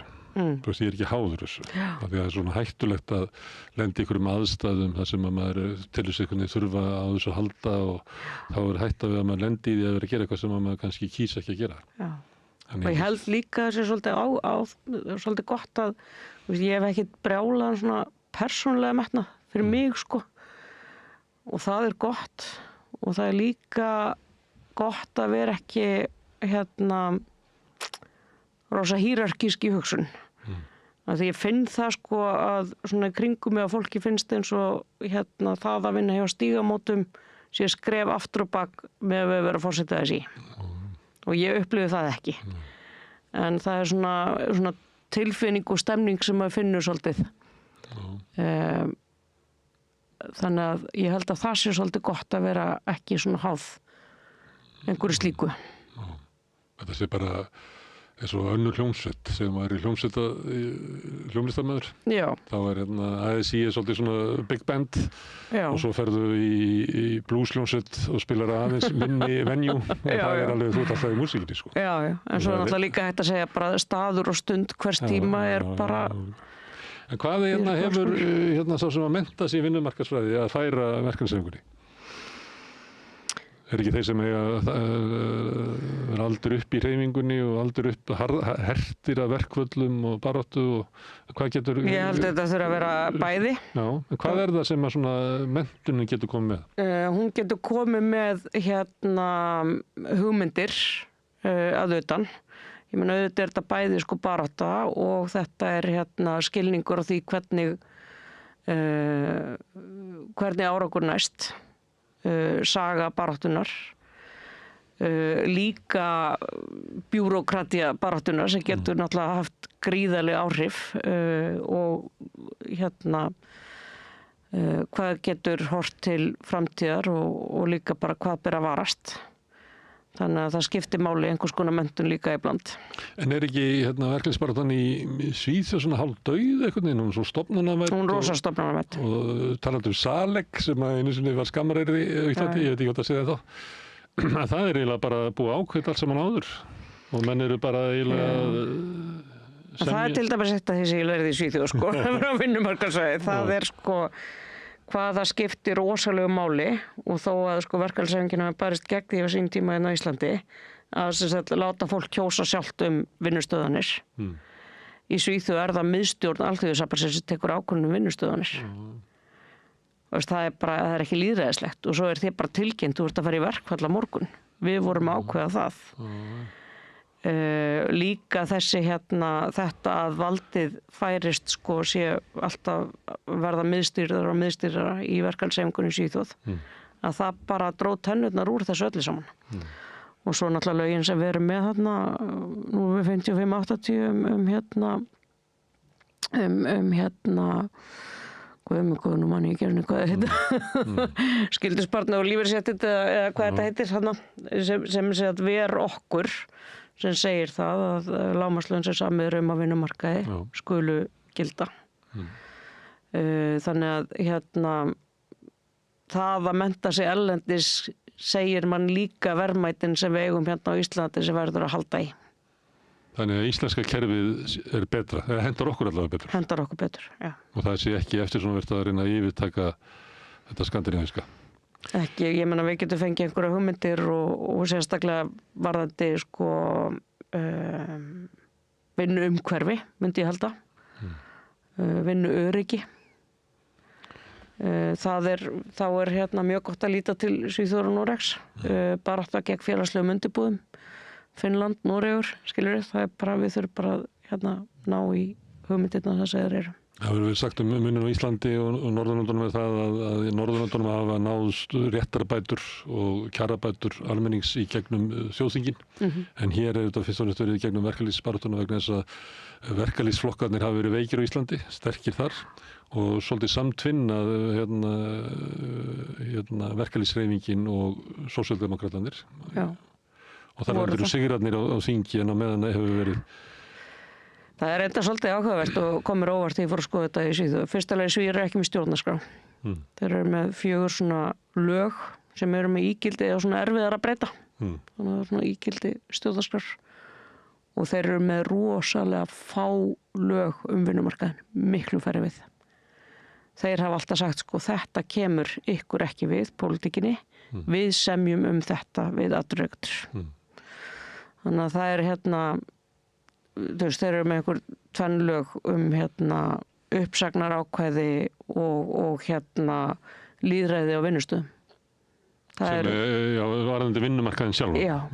En svo verður með hellingalögum sko leigumarkaðinn og alls konar hluti kannski... En sko þetta með að semja kaup og kjör og laga umhverfi tengslu við það er allt samið það eru samningar en ekki lög. Þannig að það er verðmætt, myndi ég halda. Já. Við höfum ofurtrú á lögum og ég hef ekki... Þar með þetta breyta þeim? Þar með getur... Og þar með hægt sko að breyta, þú veist, í 3. umræðu á þingi hægt að smygla inn einu orði sem breytir sko lífi fólks. Til þess verra eða betra. Og sjálfstæði verkalýðshreyfingarinnar. Já. Og það er búið að vera mikil ásókn frá hægrinu á Íslandi að takmarka völd og áhrif verkalýðshreyfingarinnar. Og er ennþá bara alltaf í gangi að auka valdheimildir sáttasemjara til þess að stöðva verkföll og bara með vaxandi þunga. Já. En í Svíþjóð var þetta raunverulega ekki hægt vegna þess að það bara samkomulag að leikreglunar það þar samið á milli verkalýðsfélaga og fyrirtækjaeigenda. Já. En þá reyndar sko, það gerist í Svíþjóð sem sennilega að gerast hér að atvinnurekendur að splitta sér upp og þar með splittast verkalýðshreyfingin upp líka. Hérna á Íslandi eru búin að vera með SA og ASÍ sem eru þessar tvær stofnanir og hefur haldið þessu valda jafnvægi á vinnumarkaði en svo núna komið félag atvinnurekenda, það komið veitingahúsaeigendur, þannig komið fleiri atvinnurekendasamtök þar með og síðan verið að búa til alls konar gerfi stéttarfélög, þannig að við erum í auga stormsins þar sem við verið að draga úr skipulagi vinnumarkaðarins. Og það þróun sem hefur átt sér stað víða heim. Bara í Bandaríkjunum búið að vera að brjóta niður verkalýðshreyfinguna í 50-60 ár og líka í Evrópu og líka kannski að þessu nýju atvinnugreinar þær eru oft utan verkalýðsfélaga eins og allir þessi þjónustu geiri sem orðið til í Bandaríkjunum Amazon og félagar þar fólk utan verkalýðsfélaga og einhver leyti þetta svoleiðis hjá okkur, ég heldur að það fólk sem að sendast þetta fyrir volt það í verkalýðsfélagi? Nei, það held ég ekki. Og ég held að það bara sé ólöglegt, ólöglega lág laun þar. Ég eiginlega ekki nokkur með aðstaf vafa. Það ekki flókið reiknistæmi. Ég eins og við koman Magnús Nordahl og var að tala það var eitthvað í tengslu við hugmyndur það að takmarka völd verkalýðshreyfingarinnar og með þetta hann segja svo fallega frá því að það sé samkomulaginn í okkar samfélagi og víðast í kringum okkur að það sé stríð í gangi og verkalýðurinn geti beitt ofbeldi ef við getum sagt þess með að loka starfsemi og svona að það sé samkomulag að það sé bara gott að hafa þetta við erum eitthvað svona form í kringum þetta en við verðum að hafa þetta til þess að samfélagin á að þróast og ég man að þegar hann var að segja þetta þá hugsaði ég að því þú varst að tala svona í sænsku skólum hvernig kennt hvernig samfélagi virkar og svona ég held þetta sé ekki talað þetta opinberlega á Íslandi að þetta sé raunverulega eitt af bara hornsteinunum í öflugu lýðræði að hafa þessi átök í gangi það er alltaf að tala eins og sé best að þessi ekki í gangi Einmitt, nákvæmlega og líka bara þetta leiðin til þess að slétta út völdin að vinnandi fólk hafi eitthvað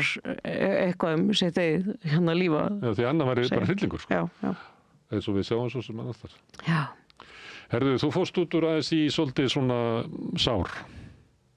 særð eða það vil ég ekki tala með þú fórst ekki snöktandi ég er ekki það Nei.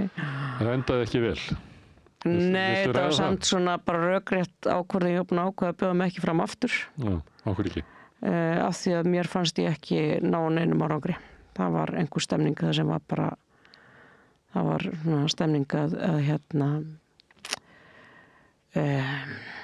já, ég bara komst ekki tómið, það var aldrei hægt að miðla málum og það var ekki traust á milli fólks ég treysti þessu fólki ekki sem var hávarast bara ekki virðingu fyrir þeim og ég vissi það svo sem að þegar ég gagnrýndi opinberlega fjöldauppsagnir hjá Eflingu að þá myndi ég ekki vera langlífi í embætti en ég tel að með því hafi ég nú bjargað því sem bjarga varð að ég misti virðingu fyrir fólki sem gat ekki lausast til þess að standa með því vinnandi fólki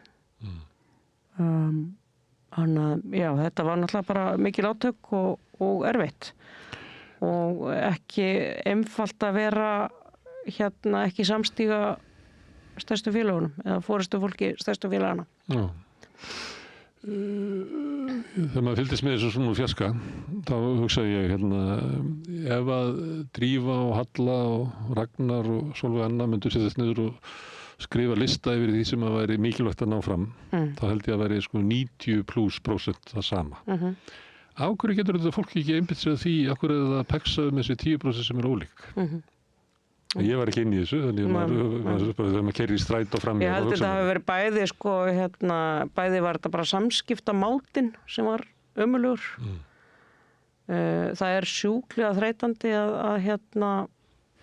að vera alltaf undir einhverjum hótunum. Ég meina, Ragnar talaði ekki við mig og svo hóta því að færi úr ASÍ, sko. Þannig að það var svona einhverjum svona samskiptamáti sem var mjög lýjandi. Og þar með, sko, eitthvað svona traust og oft taldi ég að það væri bara búið að lenda einhverju máli og svo bara fyrir allt í háloft og ég bara byrju hvað gerðist hérna. Þannig að, já, þetta var ekki gaman. Nei. Ég sagði hérna særð að því að einu sinni var ég að athuga hvort það væri tilefni til þess að stofna stjórnmálaflokk og labba ég á milli fólk sem hafi tekið þátt í baráttu bara út allt og allar þessar stofnanir eru náttúrulega bara hluti af einhverju stórri baráttu sem að er heilög. Þú veist, fyrirbrigðin eru það ekki. Og ég talaði við fólk og það eitt sem rann upp fyrir mig þegar ég var að tala við fólk að fólk sem er sárt eftir átök við Samherja það er rosalega sárt og það eru sár sem að bara stundum bara geta ekki gróið, sko. Já, það er að versta. Það er að versta og það eru mörg svona eldri samtök, ég ætla kannski ekki að tilgreina að mér langaði einu sinni að fá svona skrá einhvern veginn svona baráttusöguna hérna með að tala svona hreyfingar sem hefur voruð til eða flokka eða framboð eitthvað svona. Ég gafst upp á þessu því að fólk bara var svo sárt út af átökum að ég hugsaði bæði að ég fæ ekki fólki inn í stúdíóið. Ég fæ heldur ekki rétt að sögu einhvern veginn. Þetta er alveg ótrúlega hvað þetta getur sært fólk.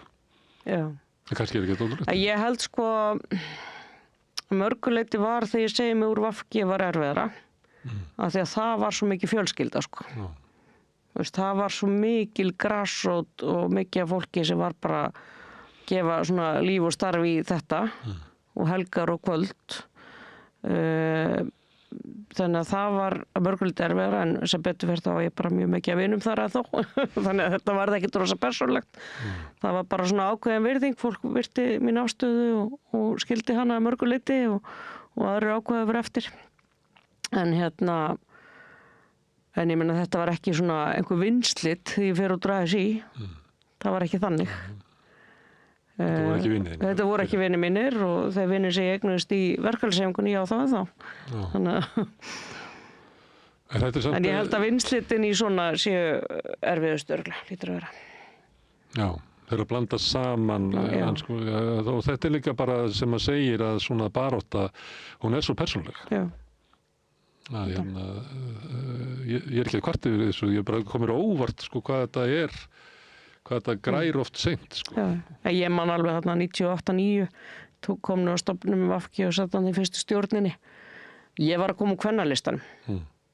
En liðið sem var að koma úr Alþýðubandalaginu og hjaðningavíin sem voru það, sko, það var bara fólk var gangað en hífa settinn bara á sér. Það er eitt af því sem að mér datt í huga að heyra hérna í Alþýðubandalaginu í Reykjavík sem að voru mestu átökin. Fólk bara hlæra mér þegar ég stikki upp á þau, sko. Já. En þar var, það ekki nú ekki alveg þess að sögja. Ég held að það hvað sem er, bara ekki þetta. Já, ég held að þar hafi verið sko stemning fyrir átökum. Það var beinlínis talið að átök væri góð. En það er náttúrulega gerist þegar það er búið að vera lengi átök. Þá verður bara eins og sjálfnærandi, þetta er eins og bara í stríði, það verður svona bara eðlileg útvíkkun stríðsins. Allt í einu verður þetta orðið kultúrinn sem við lifum. Já. Og stundum með ómögulegt að bakka út úr því. Já. Herðu, en VG var draumur, ég veit ekki hvað, að það væri hægt að hafa í sömu hreyfingu einhver svona sósíalískar rætur, en jafnframt að setja á oddinn það sem að hafði verið hluti af hinni sósíalísku baráttu en kannski ekki verið oddinum, sem eru feminismi, umhverfisvernd. Það fylgir alltaf með sko fríður sem að ég veit ekki hvað er áberandi með VG. Ég tengja við þig að því að þú hefur komið og talað við mig þörf á friðarhreyfingum og öðru slíku. Þessi nú geta eitthvað sem hort á VG í dag og sagt að þetta bara gekk ekki upp. Kannski var þetta bara hljómsveit sem að fínt að hætti og bara stofna nýja hljómsveit. Hvernig þú horfir yfir á VG? Já, sko, Akkur gekk þetta ekki upp?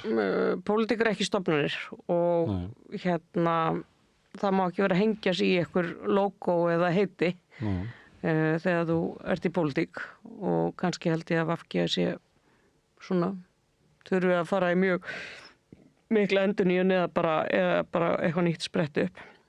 En ég er náttúrulega ekki nokkur vafa, sko, ég held að rödd VG þarna fyrstu árunum og í vinstri stjórninni og eiginlega til 2017 þegar þau ákvað að ganga inn í ríkisstjórn með Sjálfstæðisflokknum þá hafði VG gríðarlega áhrif á íslenska pólitík bara mjög, mjög mikla breytti umræðin feminisma algjörlega, þú veist, bara frumvörpin sem að þau komu með tóku 10 ára að komast í gegn en þau gerðu það með samfélagsbreytingu með viðhorfsbreytingu í samfélaginu og þar átti VG mjög stóran hluta. Og innan flokksins var líka barátta? Já. Það var svona feminískur armur sem náði sínu fram og það var ekki alltaf vinsælt. Nei, alls ekki sko. Og með náttúruverndina líka, þannig að ég held að það sé vanmetið hvað VG hafði gríðarlega áhrif þrátt fyrir að vera í stjórnarandstöðu og almennt held ég að sé vanmetið hvað stjórnarandstöðuflokkar geta haft mikil áhrif.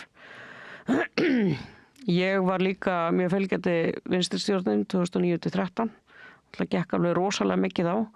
Væntingarnar sem ég hafði til þeirra stjórnar í upphafi var að selja ekki velferðarkerfið, hóla það ekki innan, verja það þrátt fyrir bankahrunið og það tókst. Það fekk samt svona högg, sko. Það var svona niðurskurður í heilbrigðiskerfinu. Þessi kjaragliðnun öryrkja og aldraða byrjaði. Þannig að þetta var ekki...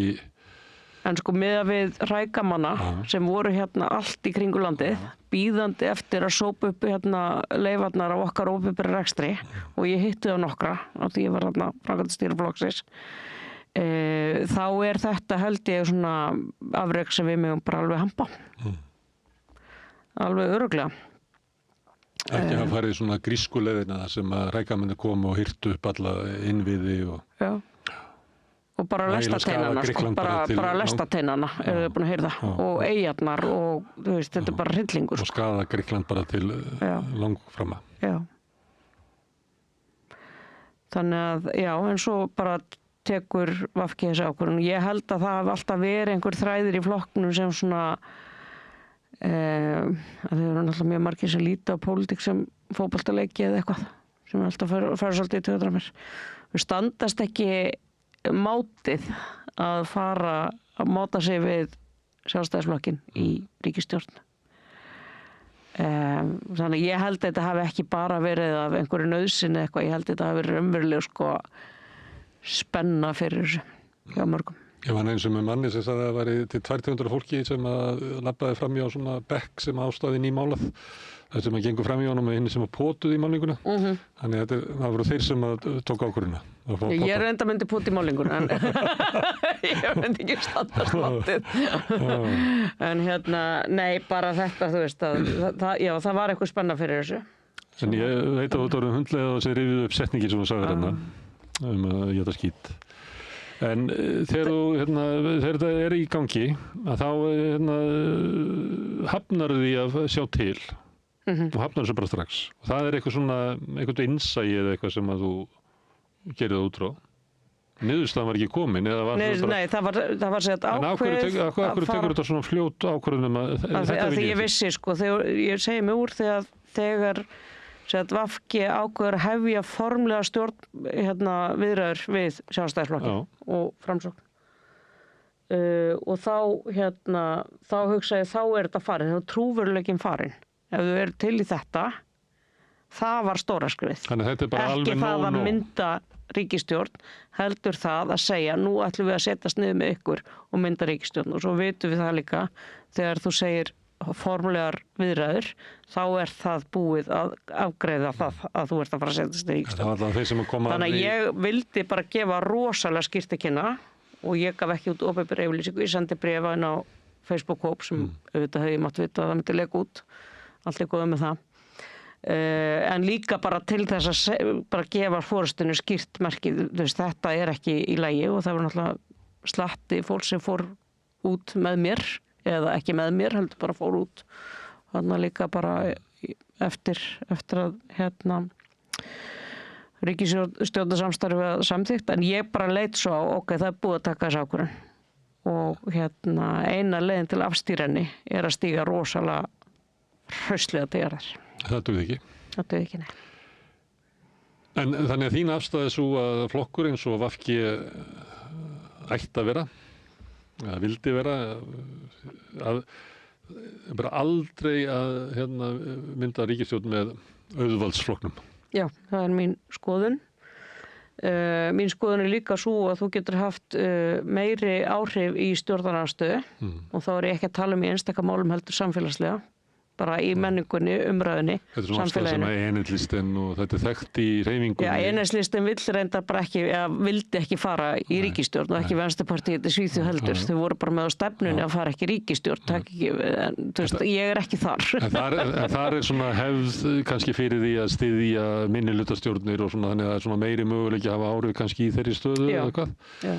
En þannig að á Íslandi væri sambærileg afstaða að við förum í ríkisstjórn með þessum að standa okkur næst, en við förum aldrei yfir línuna. Nei. En þú veist, eina ástæðan fyrir því, eina scenaríu, eini möguleiki sem ég sé, að vinstri og hægri ætti að fara í eina sæng saman, mynda ríkisstjórn, ef það væri eitthvað neðarástand, að greið úr því. Í 1 ár eða eitthvað, skilur við. Aðstæður geta alveg komið upp, en þær voru ekki til staðar. Það var samt svona, einhver réttlæting var svo að það hefði verið, fólk væri svo þreytt á kosningum og það verið pólitísk upplausn og þess vegna væri þetta rétt að svona þeir flokkar sem hefðu einhverju svona stofnanalegan styrk mynda ríkisstjórn til að koma okkur út úr þessu. Ég man ekki betur en það var orðað einhverju svona svipum þetta. Já, en sko það var ekki neðarástand en líka sko að því þú varst að segja það sem ég segði þarna orðin, það sem ég segði líka við þetta tilefni, skaðinn sem verður gerður á vinstrinu vitum við ekki hver verður. Nei. Hann er að koma í ljós núna. Vinstrið er bara ekkert. Trúverðuleiki vinstrisins bara eðalegt. Trúverðuleikin og bara infrastruktúr vinstrisins er bara eiginlega ekki til staðar í dag. Og það er kannski stóra ágefnið, bara langtíma skaðinn sem þetta getur valdið og hefur valdið. Og núna þurfum við bara að skoða það hvernig við byggjum vinstrið aftur. Því að það þarf að fara að gera það ekki alveg frá grunni, en þú veist, það er bara... En þarna rofnaði raunverulega þráður sem að náðist til kynslóðar afaðins og ömmu. Já. Sem er svona sú barátta. Að sömuleyti strandaði hún þarna. Já.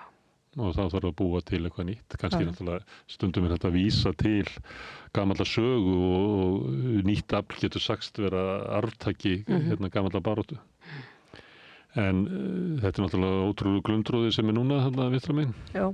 Mikið á ónýtum vörumerkjum í boði á skransulunni og kannski tekja fyrir þess að byggja upp. En heldur að þú tilheyrir einhverju slíkri endurvakningu sem að óhjákvæmlega verður? Ég verð þarna einhvers staðar örugglega í stuði. Þetta verður gaman.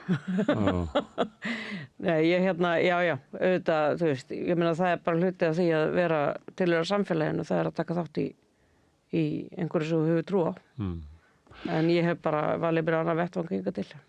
En þú nefndir árangur VG sem var í umhverfismálum og það er hefur fólk þar inni verið að segja að allir flokkar tóku upp okkar málflutning og það er okkar sigur. Það reyndar eitthvað bakslag í því líka og bara ekki bara á Íslandi heldur út um allan heim. Ég sé ekki betur en að bara Evrópulöndi séu ummörpum að setja umhverfismála og salt til þess að hafa afl til þess að byggja upp hernað og vardamál og bara alls konar plönum bara ítt til hliðar í tengslu við það. En síðan voru sigrar í femínísku baráttu. En sósíalisminn ég gagnrýndi VG á þessum tíma eftir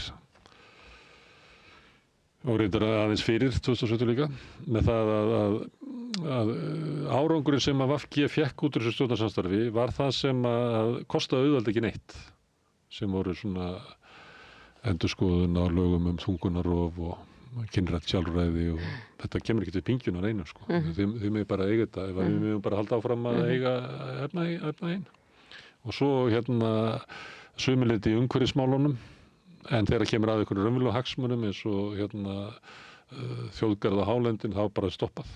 Þannig að kannski var þetta svona að VG var að sækja sigra sem að auðvaldinu var að vera ósátt að gefa þeim eftir. Já, þetta samt ekki alveg sanngjarnt, sko. Nei, en ég að reyna að nota svona stóra pensla. Já, af því að ég held að einn stór pensill þrepaskipt skattkerfi sem náttúrulega bara alfa og omega í einhvers konar jöfnunar samfélagi. Það komst á í gegnum kjarasamninga líka. Þannig að, og fæðingarorlofið, lenging þess, hækkun barnabóta, skilur það svona stórar vörður líka til að gæta allra sanngirni. Það ekki hækkun barnabóta, það hefur ekki hörnað játt mikið eins og húsnæðiskerfi, vaxtabótakerfi. Nei, það svo sem alveg rétt. En ég held að við getum alveg talað um endur í þess að barnabótakerfi ef við ætlum að miða kannski við bara þegar það var sett í uppálega. Þá var það fólk með miklu hærri tekjur sem fekk barnabætur eða foreldrar eða barnafjölskyldur heldur en í dag, það skerðingin meiri og það búið að fara mjög illa með þetta alls saman. Já, það það, og vaxtabótakerfið sérstaklega. Draumar kynslóðar af aðeins og og það gengið tilbaka. Eitt sem ég tek stundum dæmi af að segja ef við hefðum farið og hitt fólki í Dagsbrún og sókn 1956 og sagt við þeim að árið 2025 að þá verði kannski allt upp í helmingurinn af félagunum í Dagsbrún og sókn sem núna Efling, ekki með kosningarétt. Fólk hefði ekki trúað okkur. Þau hefði ekki trúað okkur. Það svona ótrúlega mikil samfélagsleg breyting sem bara minni réttindi og minna afl verkalýðsins í samfélagsumræðinni. Þannig að mörguleyti erum við á svona þurfum að eitthvað leyti hefja barátuna upp á nýtt. Já, og maður svona en pólitíska hugsjón þarf að við þurfum að sjóða hana niður í mannréttindi og lýðræði bara. Það bara þurfum að fara bara í grunninn af því að grunnurinn stendur veltu fótum núna. Já, sem þá líka aðferð til þess að berjast gegn vaxandi fasisma sem að grefur undan mannréttindum og mannhelgi og mannvirðingu og lýðræði. Það dregur allt vald á einn stað eins og Trump að gera. En það sem að mér finnst vanta það í Bandaríkjunum og kannski líka svona, ég sé ekki alveg vörnina. Ég nefndi áðan með réttin á því að berjast fyrir kaup á kjörum að það væri hluti af lýðræðislegri uppbyggingu samfélagsins að þessi átök væru þarna og það er átök í samfélaginu, við reynum að hafa þau svona síðuð, en við setjum einhvern ramma í kringu þau, en við viljum alls ekki slökkva á þeim. Og svo það sem að Trump að ráðast á fjölmiðla og akademíuna sem að eiga að vera þá svona valdreiður á samfélagi, hann náttúrulega búinn eiginlega að eyðileggja Hæstarétt og maður sér ekki alveg svona vörnina fyrir þessu svona valdreifða lýðræði sem að í okkar samfélagi. Ég sé það ekki alveg. Hverjir að stíga fram og verja það af einhverju hörku? Nei, það vantar. Ég alveg sammála því. Og friðurinn? Við höfum talað það áður, að allt í einu eru við í heimi þar sem allir eru hersöðingar. Og þau ekki bara að vera sissi að tala fyrir friði. Einmitt. Já, það eru rosalega miklar eyður í pólitíkinni í dag og ég veit ekki alveg samfélagsumræðinu pólitíkinni allavega af því að við erum öll bara, hvað gerðist? Við erum öll bara í sjokki ennþá yfir hvað hægt að eyðileggja uppbyggingu fljótt og örugglega. Þannig að við þurfum við sem viljum lýðræði mannréttindi og helst frið líka, að við þurfum svolítið tíma til að ná vopnum okkar og ná sjálfstrausti aftur. En það er náttúrulega bara sem við vilja meina að við sem að gera mikið úr arfleifð Trumps en hann að búa til handbók fyrir alla aðra. Að vera bara nógu brútal, nógu afgerandi, taka nógu hryllilegar ákvarðanir og þá bara kemst hann upp með það. Og að fara hann að gera svipað og menn hafa gert áður eins og Erdogan í Tyrklandi. Nú Erdogan að handtaka stjórnarandstöðuna. Hann búinn að beygja undir sig háskólana. Hann byrjaði að beygja undir sig háskólana, gerði það. Það var náttúrulega hann tekki verðmæti í því. En núna erum við með svona ríki sem við höfum haft einhverja hugmyndum að séu vestrænt lýðræðisríki sem var svo sem að deila sko, sem að fara þessi leið líka, sem bara að fara leið Pinochet eða þú veist, þetta bara svona á þeim skala sko. En að því við vorum að tala áðan að fólk hafi mist svona trú á stofnunum samfélagsins af því að það hafi ekki þjónað sér og það bara raunveruleikin í okkar heimsluta. Ekki gripi sig. Það er meira en að hafa ekki þjónað, ekki gripi. Sko. En ef við myndum spyrja fólk og ég meina við sjáum það bara á Íslandi afstöðu til traust á stofnunum samfélagana og stjórnmálunum að það eiginlega hrundi eftir hrun og hefur svona stundum sveiflast eitthvað en er meira og minna liggur bara niðri. Og ég hef bara heyrt þetta í samtölum við fólk að því vorum að tala að pólitík sé persónuleg, að þá hef ég upplifað að svona upplifu fólks á því að stjórnmálin og stjórnmálaflokkar hafi svikið sig. Þetta er persónuleg sárindi. Og það er bara raunveruleiki að einhver leyti, sko, þannig að þetta er ekki spurningum að fara aftur í gamla stjórnmálakerfið sem að brást fólki. En þú ert samt inn í stjórnmálakerfinu og það er að flókna, sko. Hvernig ætlar að búa eitthvað til inn í kerfi sem að almenningur hefur ekki trú á. Og þá náttúrulega erum við kannski bara dottinn inn á pólitík populismas. Það sem að kemur bara einhver lukkurittari og lofar einhverju. Já, það er hættan. Það er náttúrulega, svo koma þessi lukkurittarir, en svo er meðvirka fólkið í kring, sem er náttúrulega, ber alveg gríðarlega ábyrgð líka. Og ég, það er ekki oft sem að finnur bara svona stemningu í samfélagi breytast, bara, en ég fann það.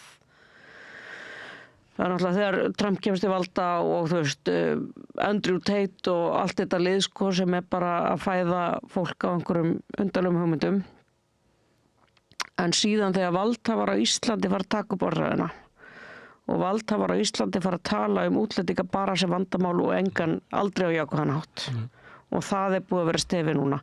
Og svona proper fólk, ekki sko þessi einstaka Loose Cannon sem er að tala, sem er rasisti heldur sko fer að verða svona húsum hæft viðhorf rasismin, tala illa útlendinga, tala varðhaldsbúðir og þú veist fangelsa útlensk börn inn í þessum búðum og eitthvað eins og bara raunverulegt mál. Það varð einhver breyting og ég fann það bara á þeim því fólki af erlendum uppröðum sem ég þekki sem að sækja sér einhver þjónustu viðhorfið breytist í kerfinu bara með þessu yfir nótt eiginlega og félagsráðgjafar fóru að leyfa sér hluti þú veist, ef þú ert rasisti vinnurinn að kerfisins þá er allt inn að koma eitthvað leyfi fyrir þig til þess að ómannesku gera fólk. Það er stóra breytingin og ég fann hana. Og því miður held ég að við séum ennþá á því spori bara. Dýfka það. Þannig að það má ekki gera lítið úr bara talsmáta valdsins. Af því að það gefur merki og þá bara verður, ef talsmáti verður rasískur, þá verður bara allt kerfi rasískara. Og það er hættan og það er spurning hvernig við bregðumst við því.